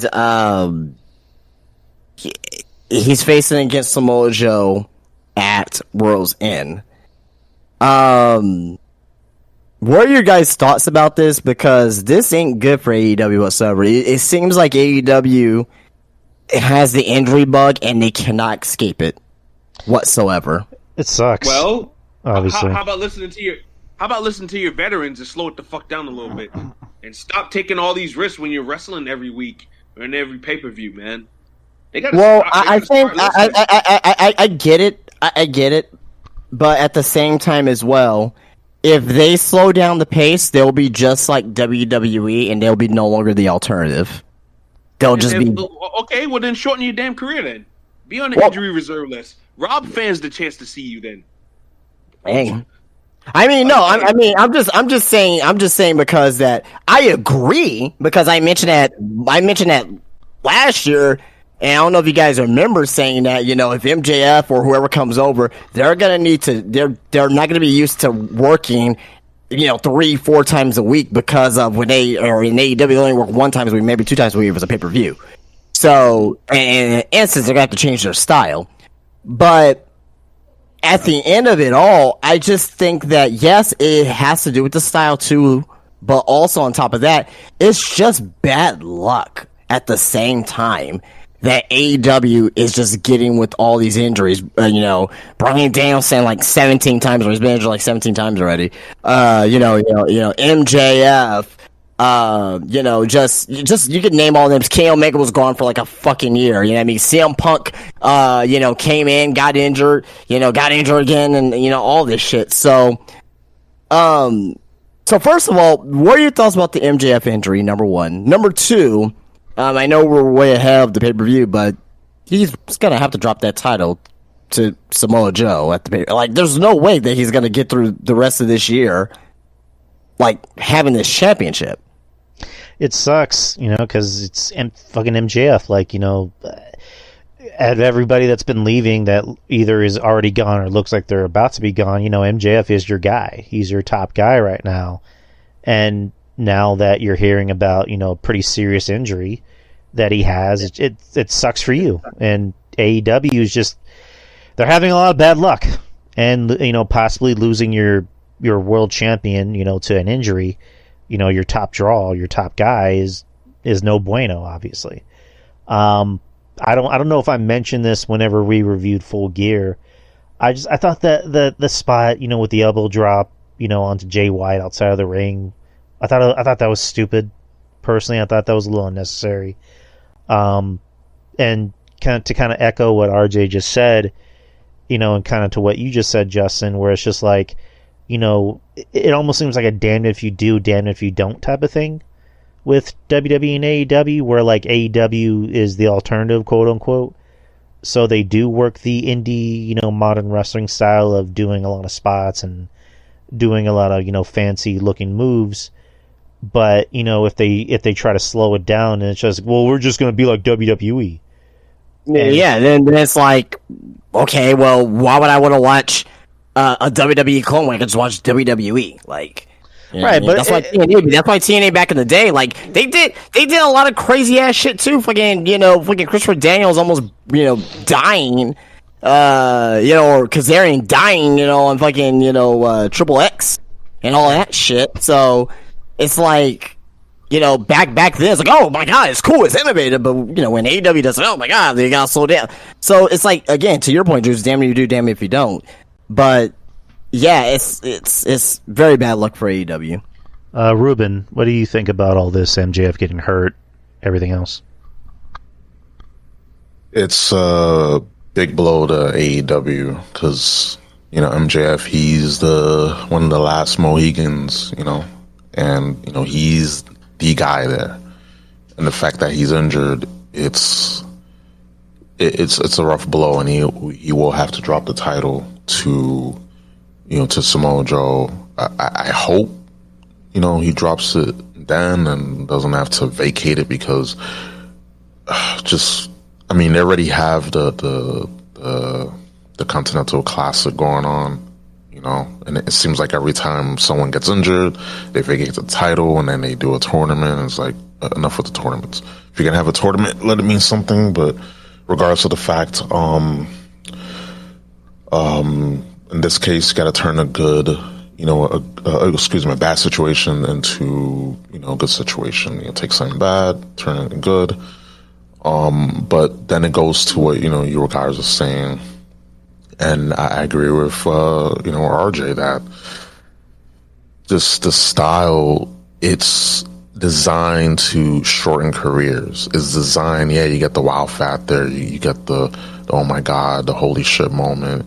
Yeah, it's good. And especially since they're not wrestling house shows and wrestling in multiple venues in a week. So they can do that, but you run the risk of shortening your time as a wrestler. Like your shelf life as a wrestler decreases when you wrestle that style, and it's not good.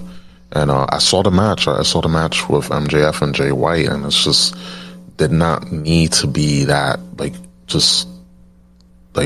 crazy, just to the point that you're injured. And isn't the goal is to, when you're going out there, you're taking care of your opponent. You're taking care of the person you're with in the ring, we gotta sell pay-per-views. We gotta sell tickets, and the arenas have full, and you're just breaking your bodies down for what? Think about the longevity. People talk crap about WWE and their style, how it's safe and it's watered down, it's neutered, but it's a reason why they have that style, because they know if they were to go to do that, the indie style, the insane level, you have all your super bars, have all your finishing moves ready, and for what? I just think that they need to tone it down. They can still have an identity, AEW that is, without having to be WWE light. They could still be AEW by being AEW, but just tone it down. Enough with the blading and the blood, every 5 minutes. Just do that. If you're gonna have your identity, but just have the wrestlers in mind, because injuries, Danielson, MJF, CM Punk, who else? Fucking, shit, fucking, you name it. Fucking Chris Statler got injured twice. You know what I mean? Yeah, she got injured. Yeah. And I don't really think it was because of the style. It's just because she's fucking made of glass. So that's yeah. But again, overall, the style of wrestling, you have your outliers there, but overall, the style of wrestling, on AWTV. Like, yeah, you can be the alternative and not essentially neuter your product. 'Cause I think having the safety and well-being of your performers supersedes, anything else. Like, that's the most important thing. If you have your roster willing and able to wrestle, then that's the most important thing. If you're just gonna do all these crazy moves, for what? Like, just making yourself more brittle, making yourself more prone to injury when you're doing all these, insane spots. And yeah, back in the day, and in WWF, in TNA, we had that. We had all those crazy spots. But the reason why we don't do that now, it's frowned upon now, is because it shortened careers. It got people hurt. People are crippled.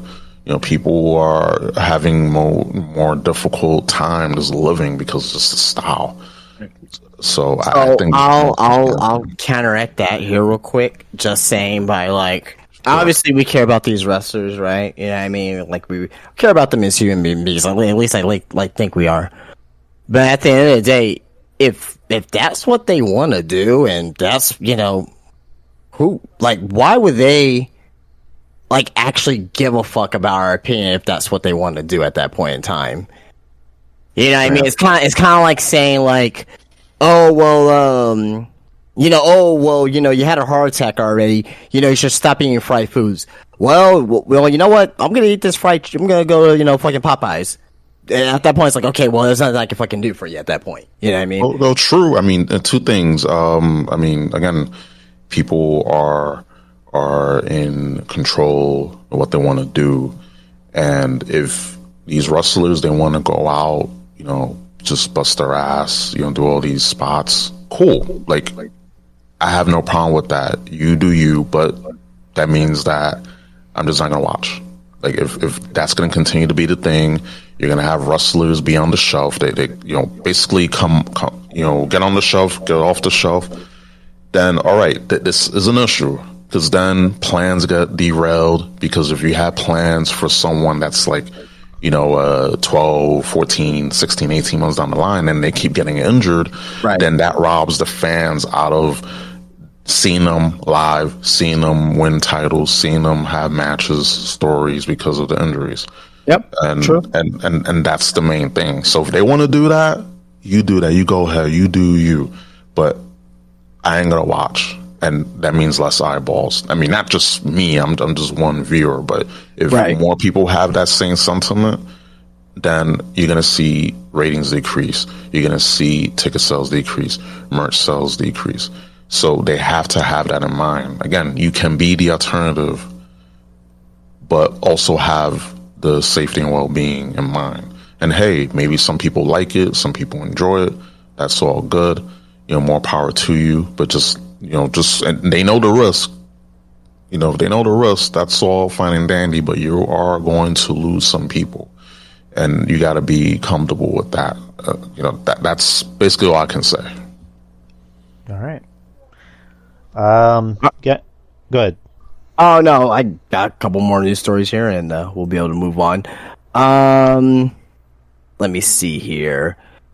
Oh, actually, I'll save this one for a Raw one, but Triple H was not at Raw on Monday. Actually, Bruce Prichard was running Raw Monday.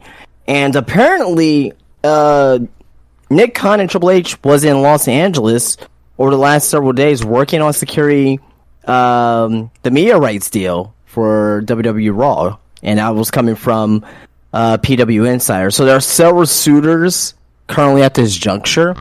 Rumor is right now, some of the suitors are Amazon, Warner Bros. Discovery, so TNT, TBS, and also FX, Disney.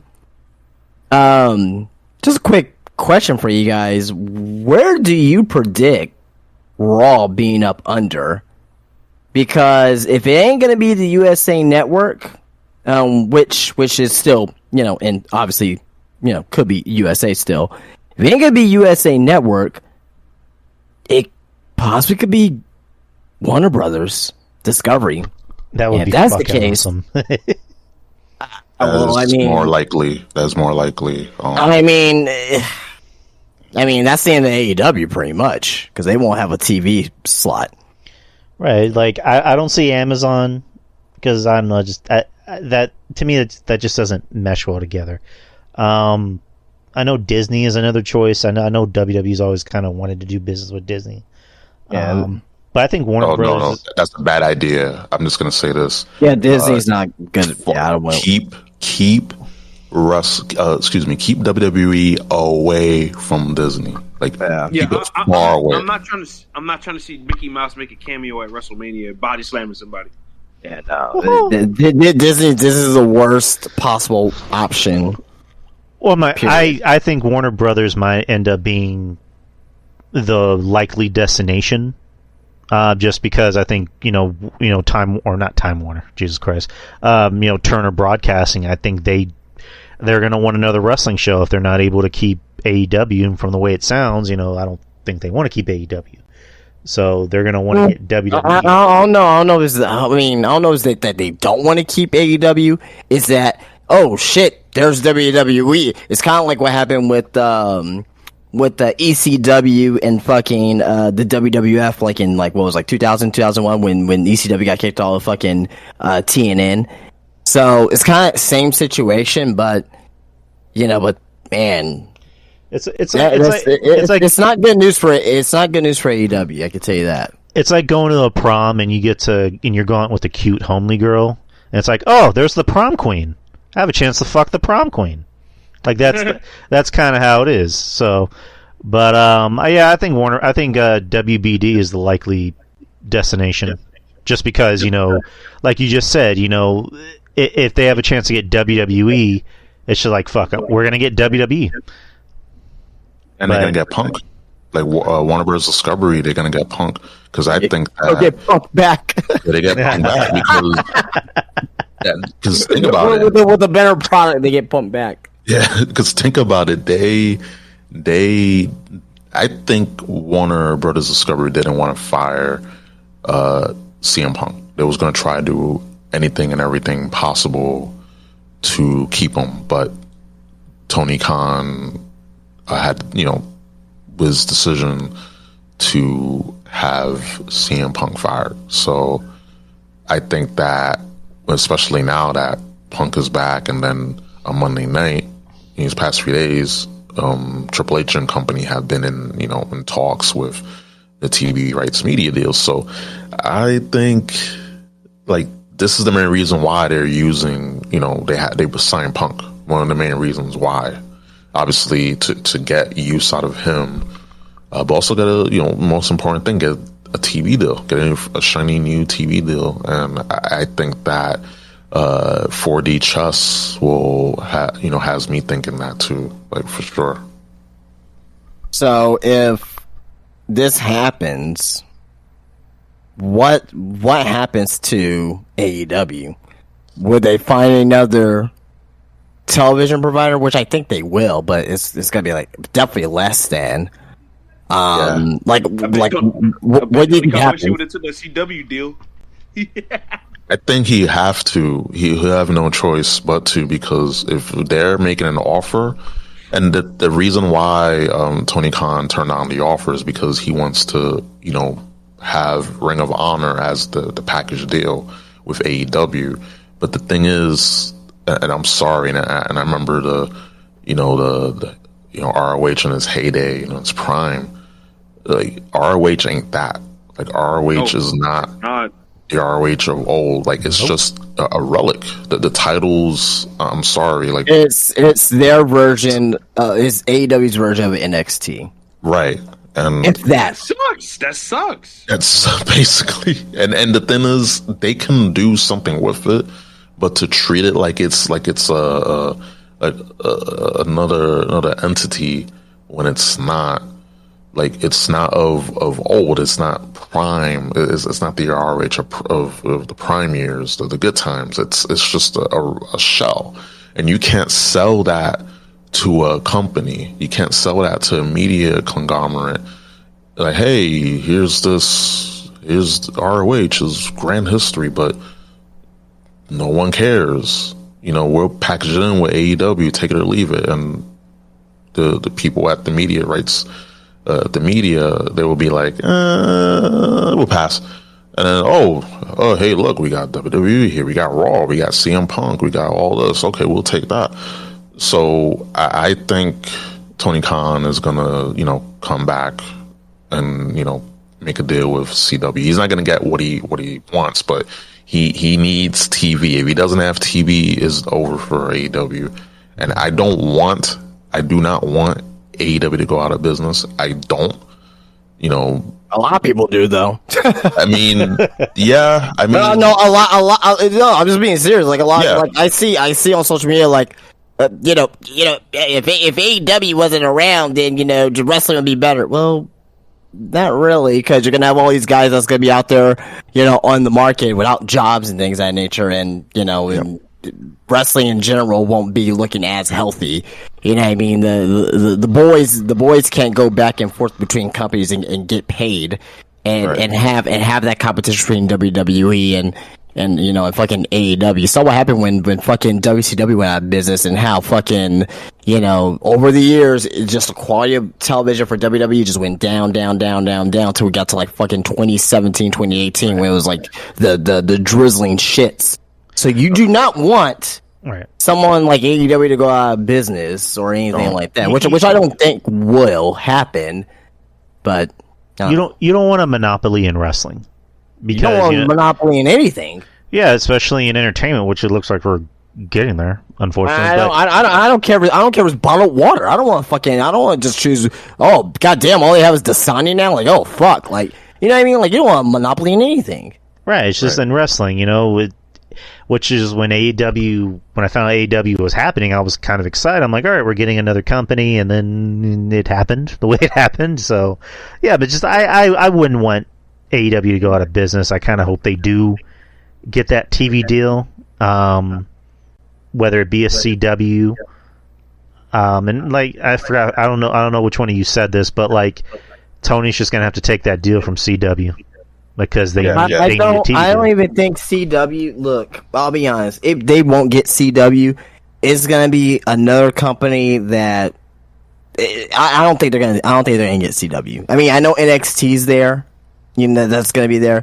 I don't think CW is gonna end up working out, because if they're already paying this amount of money to WWE, where the funds are gonna come from to do for fucking AEW? Are they gonna get the same amount of money? Are they gonna be asking for more because fucking NXT is only 1 hour? Is AEW gonna ask for double what NXT is gonna get? Because they're not gonna get that fucking money that NXT is getting.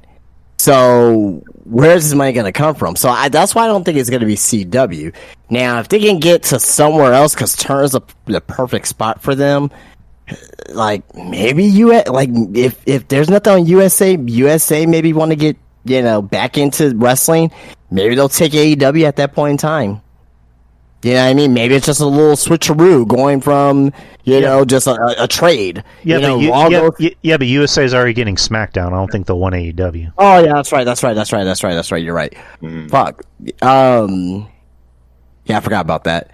Yeah, man. It's like I actually forgot about SmackDown. Yeah, I forgot about that. Yeah. I mean, I did forget, but I did forget, obviously. Yeah, I don't fucking know, man. I mean, Paramount. I know Paramount used to be Spike TV. I mean, I don't know if the same leaderships is over there or not, but maybe somebody like that. Disney's definitely not going to do that because what AEW does. You know what I mean? So it's going to be neutered on TV. So FX is out of the question. Mish has a suggestion. What about Roku? Fuck no. I mean, I guess, but like, fuck no. Like, that means people got to go out there and buy fucking Rokus and like. I mean, I have one, so I wouldn't have an issue with it personally. But it's like, now you got to go get a fucking Roku, and it's only like $20-$30, but like. Yeah, they're in a TV. Now if I'm AEW, I would because there's a that because the fan base is hardcore, right? They could just this is stupid maybe, but maybe go on YouTube and accept donations. I know it's not a lot, but at least that's more somewhat revenue coming in at that point. You know what I mean? But it's or maybe there could be a YouTube Premium exclusive. You gotta get YouTube Premium, and they're behind the paywall there. So that way they may get a little bit revenue that way. But because that's how fucking Cobra Kai started. Right. Yeah, I mean, so I don't know. It's an interesting conversation to have. And I just had it in the back of my head. I continue. It'll come to me. Oh yeah. Well, oh no, Twitch. There you go. What about Twitch? If Twitch pays for them, I mean, if Twitch pays for them, but there's so many hoops. Yeah, and Twitch is Amazon because Amazon owns Twitch. Not even just that too. Like they wouldn't be able to get away with the shit that they can get away with, right? Because Twitch, they take you down for like, oh, you take your shirt off and oh, you're blocked and like wrestler. You know what I mean? So it's like you show your nipple. A guy shows your nipple. You're blocked. You know what's gonna happen? There's gonna be gamers on there, things of that nature. Like, I'm in my tank top during this stream here, and I got flagged, and my stream got taken down. But meanwhile, you got wrestlers on there. So if you got like main streamers on there, like fucking I don't know, like Nick Merckx and fucking Kai Cenat and fucking Pokimane, and just all these very big people who get these big time views. I wouldn't put it out of the question, but it's like the rules are gonna have to be made differently. Like they can't do a fucking Texas death match, fucking Swerve versus Hangman and get away with that shit. You know what I mean? It's a terrible Twitch streaming on Twitch. If you're just a Joe Schmo. Just playing like whatever. Like if you don't have any copyrighted music, if you're not breaking TOS, you're fine. But with like an entity like wrestling, which it's basically TOS, because you have music, you have product placement, you have content. It's just yeah. I think Rumble is a good place. Rumble's better, but they don't have the money at like a Twitch. Oh no, they do have money. They have money, but not like they have money, obviously. But like, I think Twitch is more stable than a Rumble. You know what I mean? Or I think Kick is better. Kick, that's good too, but I think that Kick is starting to, in honesty, it's just like a fad because there's a lot of issues on Kick as well. Like it's much worse than Twitch as far as like TOS and just all the raunchy shit that goes on there. Because I have friends that stream on there, and they just go back to Twitch. There's like I'm not streaming on Kick. I'm just going back to Twitch, and Twitch is a nightmare. Like it's shite, man. It is shite. Yeah, but I think Rumble is the best. I think I think Rumble's the best spot, regardless of all the stuff, all mainstream shady, all the political shit. But I think if you market well, it's all about marketing. It's all about how you market things, how you tackle, how you pivot. This venture, this avenue. Because you can't do what you want to do in AW's case on Twitch, on YouTube. Like if you were to stream exclusively on YouTube or do like a YouTube TV style thing. Live TV, yeah, but if you're exclusively streaming on there, like there's going to be a lot of take and little give. And with just all the legal stuff, which right. I'm I'm allergic to to all this legal crap because it's just so many, like, the language is like ambiguous. So I think the best route is either CW, if anything, worst case scenario, or Rumble, because Twitch, YouTube, no, absolutely not. So in closing, I got 3 channels that we didn't think about. That I think will be good for AEW and what they do. So, you guys let me know. QVC. They're still around. QVC, yeah. HGTV. Home Gardening Network. Oh my god! and okay, all right, seriously, all right. This channel right here, Fox News. Oh God. You know what? Is Tyrus going to be their draw? You know what? God. I just for the shits and giggles, I wouldn't mind that. Just because, listen, it can't be like. I think that's just worse. Can you imagine Tyrus doing a promo with what the fuck's his name? Wetfield or some shit. Sonny Sean Kiss. Hannity? Sonny Kiss. Sonny Kiss, you think you could read stories of kindergartners? It's just not even AEW anymore either, so she's gone.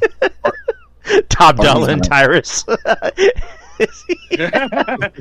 Tag team champions. hey, what about VH1? You think AEW should be on VH1? Oh no, stay away from my VH1. Even though VH1 ain't what it used to be. VH1 was my shit in the early 2000s, man.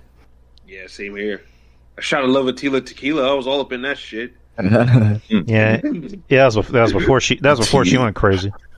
MTV, MTV. I that could be something. I mean, they play everything but music on there. Hey, MTV has had wrestling before. Yeah. I mean, they had had WWF back in the day. You know, War to Sell the Score, Brawl for it all. You know, so yeah. I mean, that was in like 1984. So like that was, you know. Yep. Or sci-fi. What about the Sci-Fi Network? Well, wouldn't that still be like NBC Universal? Yeah, I forgot about that shit. Yeah. Yeah, we'll find out. But let's. Maurice is saying Max. Oh, wait, what about Max? What if they go on Max? Max is that's Warner Brothers. Yeah, that's Warner. They got HBO on Max. HBO on Max. Yeah.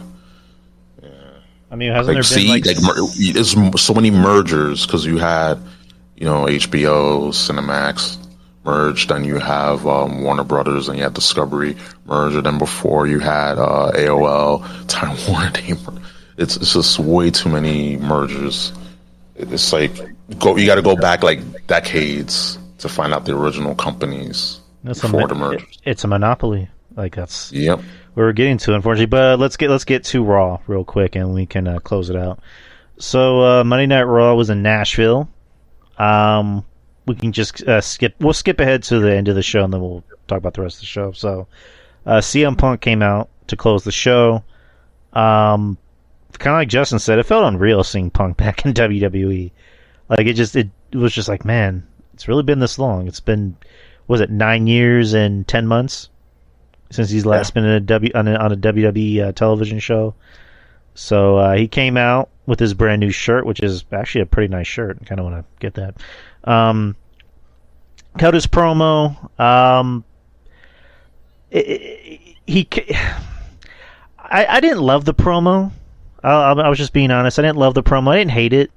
I kind of understood what the point of the promo was, and the story behind it. Kind of like Justin just mentioned that Triple H wasn't at Raw on Monday. He was in Los Angeles with Nick Khan, trying to secure a TV deal, and Bruce Pritchard was running the show, which you can kind of tell. But I don't blame Bruce. I mean, usually I would, but I don't blame Bruce Pritchard. This was everything to me was already pre-approved from Triple H, right? With this here, so. I mean, I just really think that they were just, going easy into CM Punk's return. Right. So the story was that Orton and Dominic's match went a little too long, so that's why the promo kind of got cut a little bit. which, again, I don't know how businesses run. I would think that they would maybe try to buy more time. But anyway, it's neither nor there. But, Punk came out and just said, I'm back home. I'm a changed person, and kind of alluded to what Seth said, which is, everybody welcomed me back with open arms, almost everyone, and that's about it. And then he looked to the camera and said, I'm here to make money, not friends. Or I'm not here to make friends, I'm here to make money. Again, I didn't love the promo. I kind of understood where it was coming from, because I think a lot of people, including myself, I was expecting maybe a little bit more from the promo, but, the story is that Punk just wants to move on from AEW, doesn't really care about it anymore. He just wants to focus on his new life back in WWE, which I get. Because, again, Punk looks like he's happy. He looks like he's happy to be back there. Like I mentioned earlier, he stayed with fans and took pictures and, shook hands, signed autographs until everybody left the arena. So he looks like he's happy. He doesn't really want to talk too much about the situation. And again, if anything, if he ever does bring up the situation, it'll be for like Steve Austin's podcast, a documentary, or maybe Ariel Helwani. But the promo wasn't one of Punk's best. But I understood the point of it, and we're going to get more Punk in the future. We're going to get better promos from Punk in the future, especially, with the upcoming feud, as we already kind of know about. But what do you guys think about the promo on Monday? Whoever wants to begin. I'll go first because it's past my bedtime.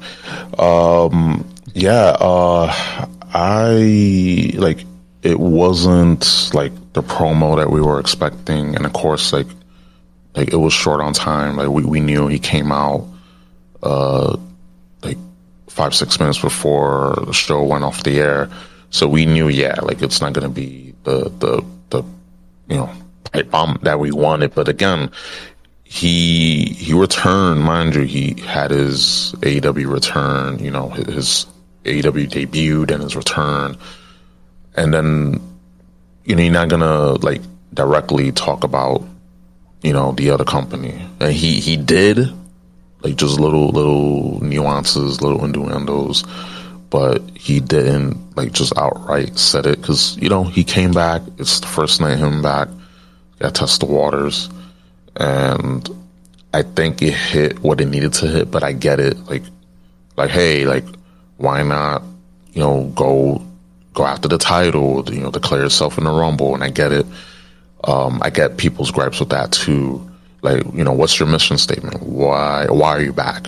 Not just I'm here because I love you guys, blah blah blah.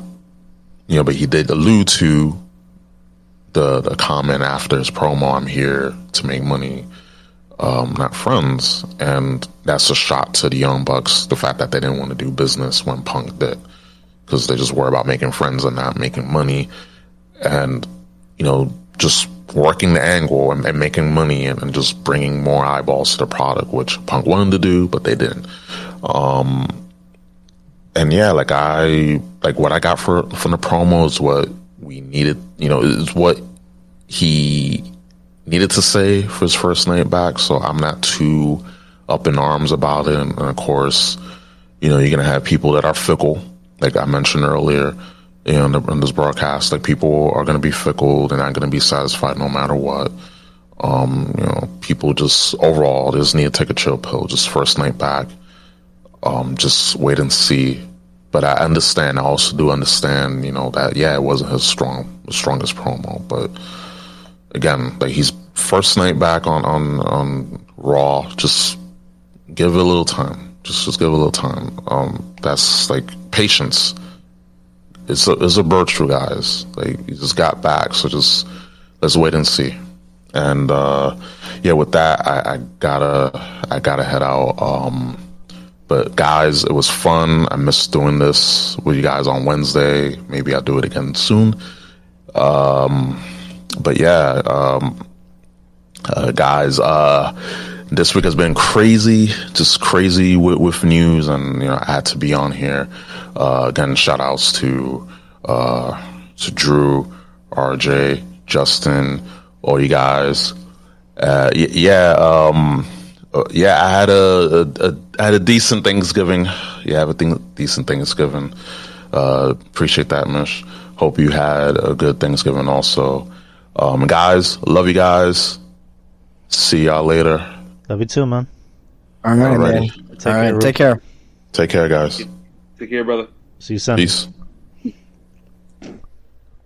All right. RJ, thoughts on the Punk promo on Monday? That was it. That's what I kind of felt like. I was like, man, he should have addressed something at least. Not AEW in particular, but just address the Rollins stuff. Like everyone wanted him to like bury AEW. I'm like why? Like they don't care. WWE does not care. Like a lot of people see. This is the issue with WWE. Like straight WWE fans, this is the fucking issue. Whenever the AEW talks about WWE, be like, why you always gotta talk about WWE? How come you can't focus on yourselves? But yet you want CM Punk to call AEW. How come you can't just focus on yourselves, WWE fans? Yeah, WWE's not doing that. They don't. They don't like to acknowledge anybody, and they hate when their wrestlers do it. So, not gonna do that. But I wish he would have just acknowledged Rollins a little bit for flipping out like that.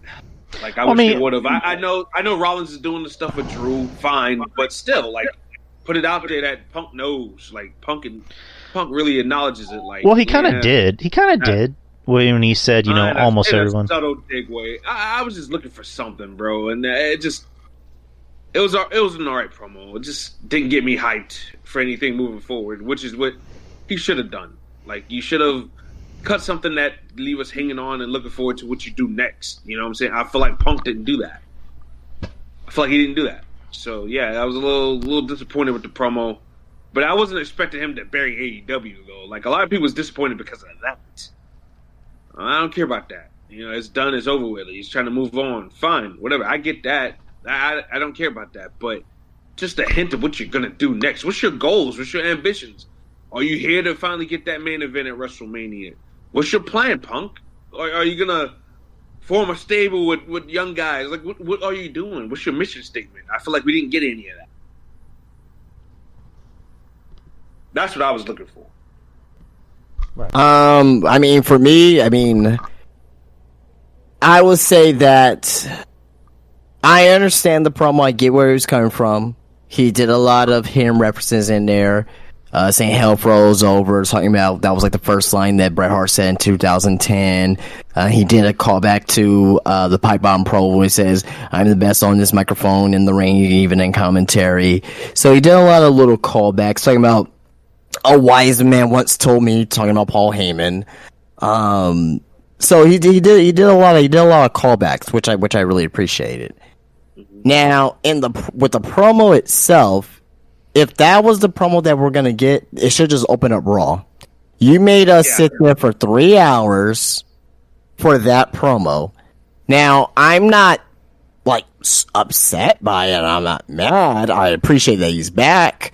You know what I mean? I was on the edge of my seat on his every word. I was listening to him. I was appreciating what he said. But in the grand scheme of things, this was his, a lighter version of his Rampage promo. Right. Now, next week, we may see something different. We don't know if he's going to be... He may be announced for fucking SmackDown because he's not affiliated on any roster. He's listed as a free agent. He's listed as a free agent, yes. So he could go back and forth between rosters, too, as well. But one thing I really liked about his AEW Rampage promo when the first dance is that he was calling out guys that he wanted to work with, and like he mentioned Darby Allin, and that was like a big moment for that. Basically, like that moment right there, basically, really vaulted Darby Allin's career right there. Yeah, I mean because after that, Darby, Darby's not now because he's like he's about to go kill himself. Oh God, yeah. He's about to go die. He's about to go die in fucking Mount Everest. But yeah, I think that the promo wanted me to want more, obviously, But, you know, we waited there for 3 hours. That was the promo that we got. And, you know, again, there was no mission statement said or anything of that nature, why he was here, things of that nature. But again, I think it was due to mismanagement, mistime as well. And I thought we were going to get overrun too, because I thought we were going to get overrun because the first hour of Raw was commercial free. Yeah. And, you know, pretty much, I thought I was like, okay, maybe they'll give him like a 5-minute overrun because it's fucking CM Punk, right? But no, they didn't give it to him. They didn't give it to him at all. I was kind of disappointed in that though. But overall, I think going forward, you know, next week and the week after, and who's his first match going to be against, and things of that nature. That's really where the rubber's going to meet the road, right? But Cody's return promo was 20 times better than Punk's return promo. So there's that. Yeah, and I think it was also the crowd. Just they're in Nashville. That crowd just was not good, like at all. They just like I think RJ said this in a text we were talking about where he's like they seem like a very polite crowd, and they just were not really reacting to too much. They reacted to Randy, and you know Randy opened the show and it was good to see Randy. After that, they just weren't reacting for really much of anything. Like they just didn't seem to. I don't want to say they didn't seem to care.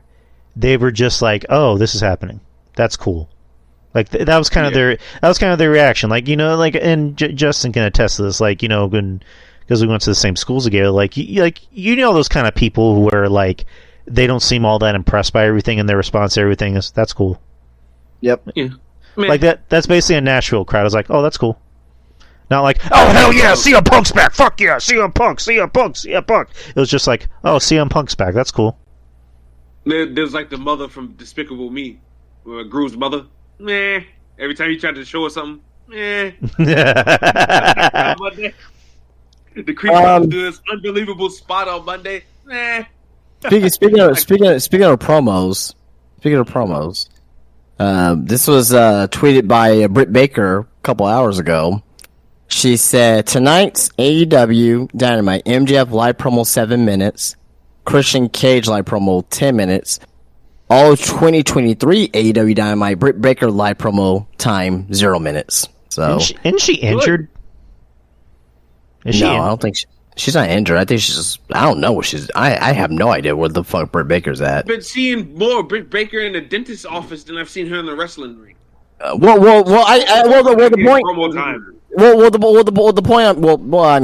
point I'm getting to is that, I mean, everyone said that Britt Baker's a fucking, you know, Tony Khan's, you know, number one pet project. I mean, she is, and her 23 hasn't been great at all.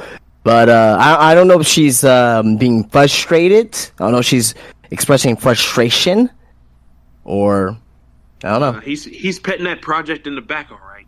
I don't know. If you get what I mean.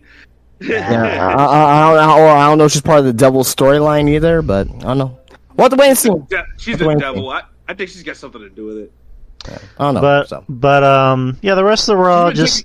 Go ahead. He's been taking a lot of open shots at AEW lately on Twitter. If you look at it, like the pay-per-view, and some of it seems like it could be in kayfabe, but also some of it does feel like it could be real legit. Yeah, that's what I'm saying. I'm like, I don't know. I don't know. So I'm just gonna. I just wanted to mention that real quick because mention next week will be very fucking irrelevant at that point. But yeah. But yeah, the rest of the Raw was meh. Other than, you know, the Creeds, you know, getting some TV time and kind of showing that they're as good as we all thought they've been, and so it's good. It's good that the Creeds got some TV time. The rest of the show was bleh. Yeah, I saw it. I was like, yeah, not really impressed with this Raw, but the Creed brothers showed up and showed out. I'm so glad I was on the Creed brothers train from day one. Like everybody else that did podcasts and stuff said they sucked and shit. I'm like, give these guys some time. Get these guys some time. But from what they showed me from the beginning, I'm like, these guys got potential, bro. And they've tapped into it, and they have becoming a legit powerhouse tag team, bro. I'm impressed with everything they do, except for their promos could be a whole lot more stronger, obviously, but the athleticism, the strength, just the creativity and uniqueness with their spots is just bang on. Love those guys. Right. Hell of a team. And DIY, holy shit, is that fun? Oof. Yeah, they're done. I mean, I don't want to say they're done, but they're they're nowhere near done. They're not done. They're not done, but they gotta find something to connect with this damn audience real quickly. I mean, they're getting reactions though. Are they? Are they though? Yes. Yes. Yes, they are. They're getting reactions. I don't know. I know Drew doesn't like Giant Gargano, so you know. I'm not the biggest Gargano fan either, but I do like I like them together as a team. I mean they're a really good team, but like they're getting reactions. They're getting reactions from the crowd. Now, saying that they're done I think is blasphemous. I walked back my comment. To be fair, I said, well, they're not done. They're just not working out. Yeah, I think it's just I don't think it's working right now. It'd be better in a couple of months. Just because right now the tag team division has been really tied up by the Judgment Day, and the Judgment Day hasn't really feuded with nobody else outside of that. Give it time, and plus as well, there's only one set of tag team titles. Eventually, they're gonna split it again once they split these tag team titles. Once they split these tag team titles, it's gonna be okay. Like they're gonna everyone all these teams are gonna be fine. So I'm glad the Creed, obviously we know how I feel about the Creeds. Fucking, I've been probably one of the earliest suitors of the Creed. So So I'm happy that they're getting How early? And shit. Early Shit, when they first came into NXT, when I first saw them, and when they formed Diamond Mine, and they fucking had when fucking Bivens was Stokely was there, and when when they start to wrestle, I was like, okay, they're raw, they're green, but I was like, hey, I see something here, and they just kept getting better and better and better and better, throughout the weeks. Yeah, man. Yeah, watching them grow has been a treat. That's why I've been telling people all the time. Don't jump out the window on certain talents, bro. Certain people just stink. We just gotta keep it a buck. But if there's a little bit of potential, and that person just has to keep on tapping into it week by week, and you watch it grow, you got something. You know who I'm in on early right now? Kalani Jordan. Oh yeah, she's great. Think she needs more. She just needs more offense and as far as offensive strikes and shit like that. Right. Yeah. A lot of her offense is her evading people and shit like that, which is impressive. But I think she just needs a little bit more offense, as far as striking and right. Other than that, I like Kalani. So I guess we're gonna jump into NXT. Since we're talking about the women, I love Ariana Grace. I think she's great. Oh, I love that. She's fantastic. She's awesome. I think she has I think she has great facials too. Like the last night with the match with what the fuck's her name? Petrovic. Petrovic. When Joe Gacy came out and stole the ring bell, she's making those faces like, what the fuck are you doing here? I just thought that was funny. And that's what she says, on Twitter as well. I hope you guys all wash your bodies with soap. She's trying to be like Andy Kaufman or something. That's great. That's great. Yeah, she's great. I love her. Just her reaction to Joe Gacy ringing the bell. That shit was funny. Hilarious. She's looking at him and she goes, yeah, nah. See, that's what I'm talking about. Shawn Michaels is getting these girls ready for WWE television by giving them gimmicks that us as an audience can either react to, sink our teeth into, or want to follow. You know what I'm saying? Triple H is bringing all these bad tough ass bitches in there to wrestle, and it's like, if everybody's a tough badass bitch, nobody really is a tough badass bitch. And it's just for once, I agree with Kevin Castle, which I hate myself for even admitting. I'm playing. No, but it's just a lot of men in the audience. It's just yeah, that's cool that they're badass, but we actually like good-looking women. I mean, again, I'm not superficial when it comes to that. Well, I am, and I'm not. But you look at someone like Lola Vice, who's fucking just hot. Oh my god, hot. and she's also a legit badass. Like legit MMA fighter, and it's just like that's the kind of women, we would want. It's just like they're a badass and they got a fucking nice ass. Lola Vice is a work of art. That is that she is God's last gift to professional wrestling. Okay, fuck QT Marshall. Fucking Lola Vice is God's last gift to professional wrestling. God damn, woman. Yeah, Zoe Meanface Stark don't do it for me, bro. Sorry. No. But yeah, the rest of NXT was pretty good last night. It kind of I enjoyed it. I thought that Fatal 4-Way kind of gave me black and gold feels. Like it was just that good. It was still fun too. Mm-hmm. Bronson Reed and Ivar going all over the place. I love that. Give me more of that. Fucking Andre Chase, man. Poor Andre Chase, man. Like just using the school's funds for his gambling habits. Like, oh man, it's not gonna be him. It's be Duke. Yeah. It's Duke and fucking JC Jane. They definitely got some involved in all this here. Yeah, JC's up to something. It's like Mish said. She's filthy. I agree, Mish. JC Jane can get it all up in one swipe. She can definitely get it all up in one swipe. She can suck the cream out of an ice cream sandwich. That's for damn sure. Right, Christ, mate. I'm more of a Gigi Dolan guy, but JC Jane, she can definitely get it up in one swipe. That's for sure. I'm a JC Jane guy, bro. I love my brunettes. I love my filthy brunettes. Everybody else likes chicken ramen. I love beef ramen, if you know what I mean. Wait, beef ramen. Hey, yo. Is that beef? Wait, I need to retract that statement. Hey, yo.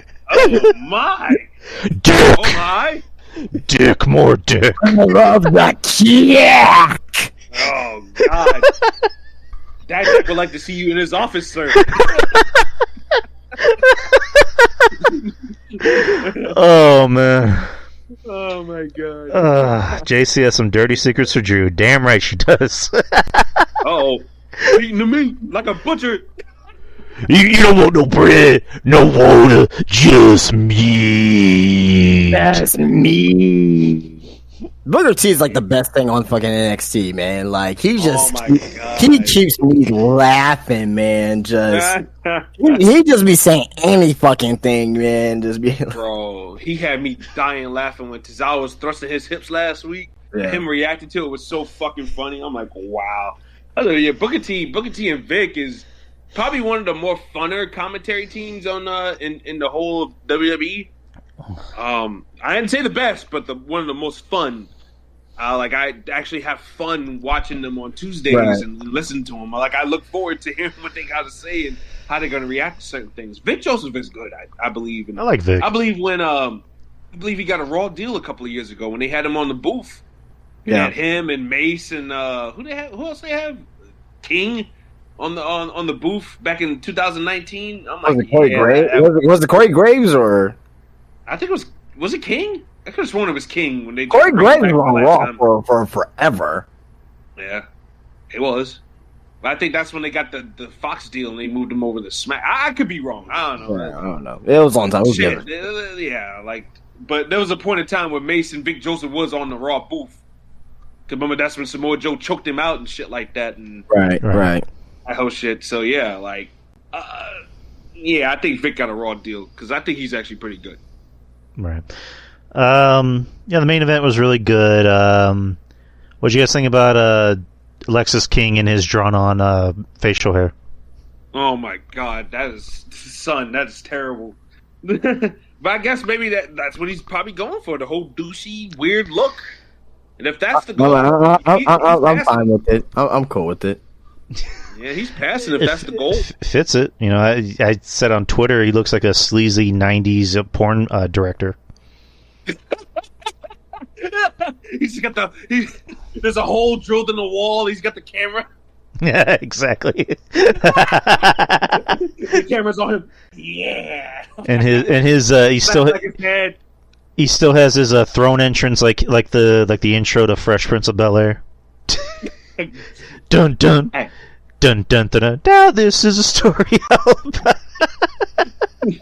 Just slides in the room with the girls. Oh man, I love it. Yeah, appreciate it, Mitch. Appreciate it, Mitch. But yeah, Dijak just bust the whole thing and arrest everybody. Who told you to have porn?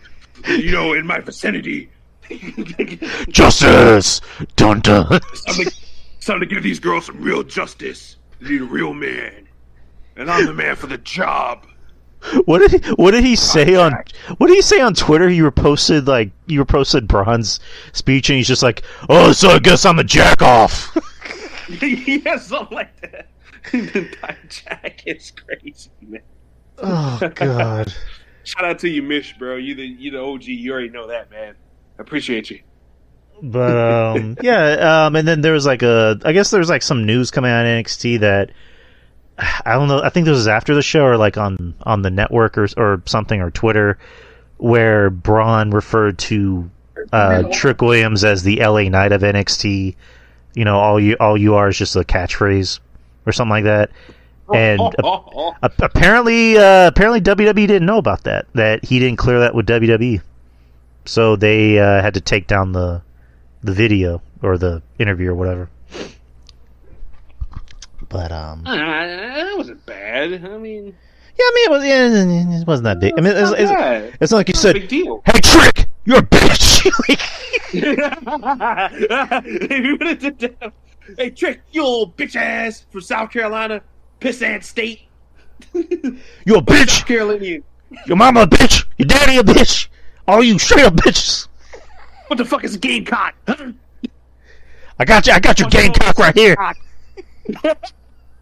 Come suck my cock. Oh man.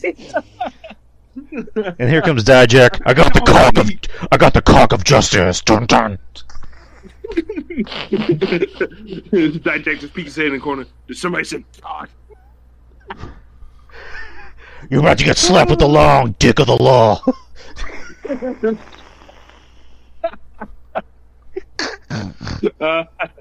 Poor Jade. Oh no. Man, but I think that's everything. I think we kind of covered everything. Yeah, that's pretty much everything. Yeah, we did close to 2.5 hours. But yeah, I guess we can close it out. There is anything else? Anything else you boys want to bring up? Anything in particular? Just quick, very, very quick. Mercedes, she put a video out, and she's training, and she was actually training here in San Antonio at Hybrid, which is pretty cool. So yeah, she's getting back in the ring and showing that she was training. She was with Devin Carter and Casey Blackrose down in Hybrid, so I didn't know she was here, which I feel very, very bad about, but maybe I could have met her. Then there was some new trademarks being filed, which is interesting. Chris Jericho for Gas Wrestling, don't know what that is. And the Young Bucks filed a trademark for KTB Wrestling. I guess that's killing the business wrestling and Super Dick Party. Don't know what the fuck. I don't know what that is, but just something to keep an eye out on, I guess. Some suspect shit, man. What the hell's Super Dick Party? Hell? What? They go wag their dongs around. Man, beat your meat. Beat your meat. Super Dick Party. Hey, maybe that. Who can last the longest? Matt Riddle, yeah, that's how Matt Riddle's gonna make his debut. Oh, they all gonna God. be doing the circle jerk, right? Well, I mean, because I know there's rumors right now that, and I'm pretty sure this is not fully true, but it could be some issues with the Young Bucks and how they feel what their position is in AEW right now. I don't know if that's fully true or not, but I know I've been hearing some murmurings of that. So I don't know. Why would Chris Jericho have something for Gas Wrestling? Is that for the Jericho Cruise or something like that? I don't know, but maybe I'm looking into it too much. But yeah, Yeah, no, yeah, that's weird for Jericho to be following a trademark like that. But the Young Bucks, part of their little gimmick and shit like that. I suspect that's probably gonna be like a segment or something like that on Being the Elite or whatever fucking show they're gonna do next. I really do not care. I hate the Young Bucks. Y'all know that. Mm-hmm. And just They stopped being the elite, and on Monday I saw being the Dark Order. Oh God. being a Dark Order. Good Lord. At least John Silver's funny. I'll say that.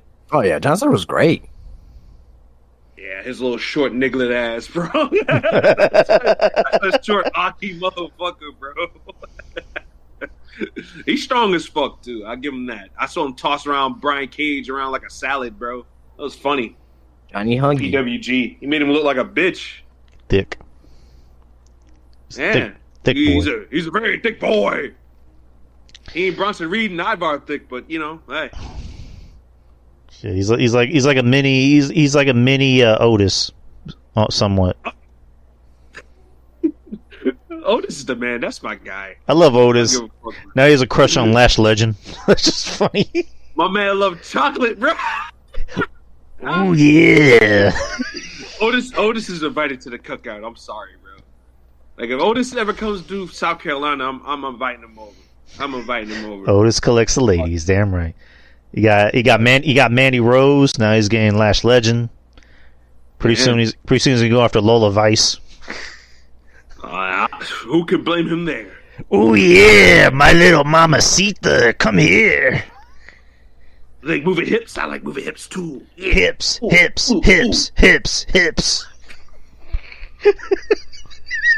Oh man. On that note, that's the show, people. Yeah, Maxine. I don't know. I think that's more of like a brother-sister relationship. I don't think he sees her enough. She be all up on him and shit. Hey, give my boy some play. I love Otis, but that's the show, people. Did over 2.5 hours. I want to thank Ruben. Ruben had to step out a little early. He let me know before the show. But Ruben, if you're listening, love you. I will see you this Sunday. Thank you to RJ for jumping on. Appreciate it, man. Yes, sir. And as always, my podcasting partner in crime, Mr. Justin. Thank you, man. Oh yeah. But this is a good show, people. 2.5 hours, and we'll try to upload it as soon as I can. You too, Mish. Thank you for stopping by. Love you, man. Yeah, love you. Much love, brother. Love you to pieces. But yeah, shout out to everybody that supports the show, that subscribes, likes, retweets, leaves comments. Thank you. Appreciate you. Thank you to Mish for giving us this platform. It means a lot. It means a lot. It's an honor and a privilege every day being able to represent Wrestling Suit. So, thank you, Mish. Yeah. And yeah, shout out to everybody who subscribes to the YouTube, to the Patreon, $5 a month. I do a show here with Mr. RJ, which we need to do one pretty soon because there's a lot of entertainment type things we need to discuss. Right. I do a show with Ruben, which we're doing our Culture Attack show this Sunday. Look forward to that. I always look forward to those. And then, of course, Jeff Littman. I do a show with Jeff, which is usually a monthly show. Since Jeff, he has like 55 podcasts. He claims I have more, but he has more than me. He's got me beat. Yeah, it's really about it. And, of course, social media, Instagram, X, you know where to find me. But where can they find you guys? You can find me on Twitter at LowRJ Unlimited. Where anything and everything that comes out of my mouth or do I tweet through my fingers has no limits whatsoever. So, yeah, go ahead and follow me over there. I follow back. Unless I'm on a following restriction. But, yeah, I'll follow back. And, yeah, we can chop it up on the timeline, in the DMs, whatever. So, yeah, just follow me there. Oh, and also the show. I do a show with Monty called the Brooklyn Power Trip podcast. So, new episode should be coming up Friday morning, afternoonish. So, stay tuned for that. And, I do my own solo stuff too. RJ and the Savage Squad show. And, yeah. like Drew said, we do all this stuff on our Patreon as well too. So yeah, pay $5 and you get to hear us do our show. We'll do one soon. Matter of fact, how's next? When are you available next week? Me? I'm always off Tuesday, Wednesday. For what it's worth, I'm off New Year's Eve and New Year's Day. I don't know if you guys want to do something on those days. At the moment I'm only off Tuesday, Wednesday. All right, so yeah, we'll talk about next Tuesday. All right, cool. But we'll be shelling out something soon for you guys. But yeah, check out the Patreon, $5. $5. Oh, we'll do. We'll send you some stuff, Mish. Appreciate that. Yeah, and look, and for anybody that wants to look for some of the podcast links as well, I have one of those fucking link tree things.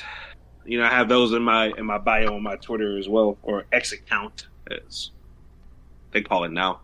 But yeah, I have everything there as well. So if anybody's interested, you can look on that, and everything's right there as well. I do believe I got the Patreon for you, Drew, linked in there as well. So yeah, nice. It's not just about me, people. It's about the squad too. What about me? Yeah, man. What about Raven? Oh God, what about the Raven King? But yeah, but that's it. That's it for me. Apparently, before we get off, AEW's locker room is being very toxic again. So, ooh. Oh, toxic. So wasn't the cancer? Don't worry. I don't even want to get into it because I know we're about to leave. But news is gonna be coming about. Should be coming out this over the next few days. So, Justin, where can they find you? In hell. So I mean, we live in Texas. It's not that hot, but where can they find you? Yeah, find me on Spinebuster Tees on Instagram, spinebustertees.com. If you go to my Instagram on Spinebuster Tees, I have a Whatnot.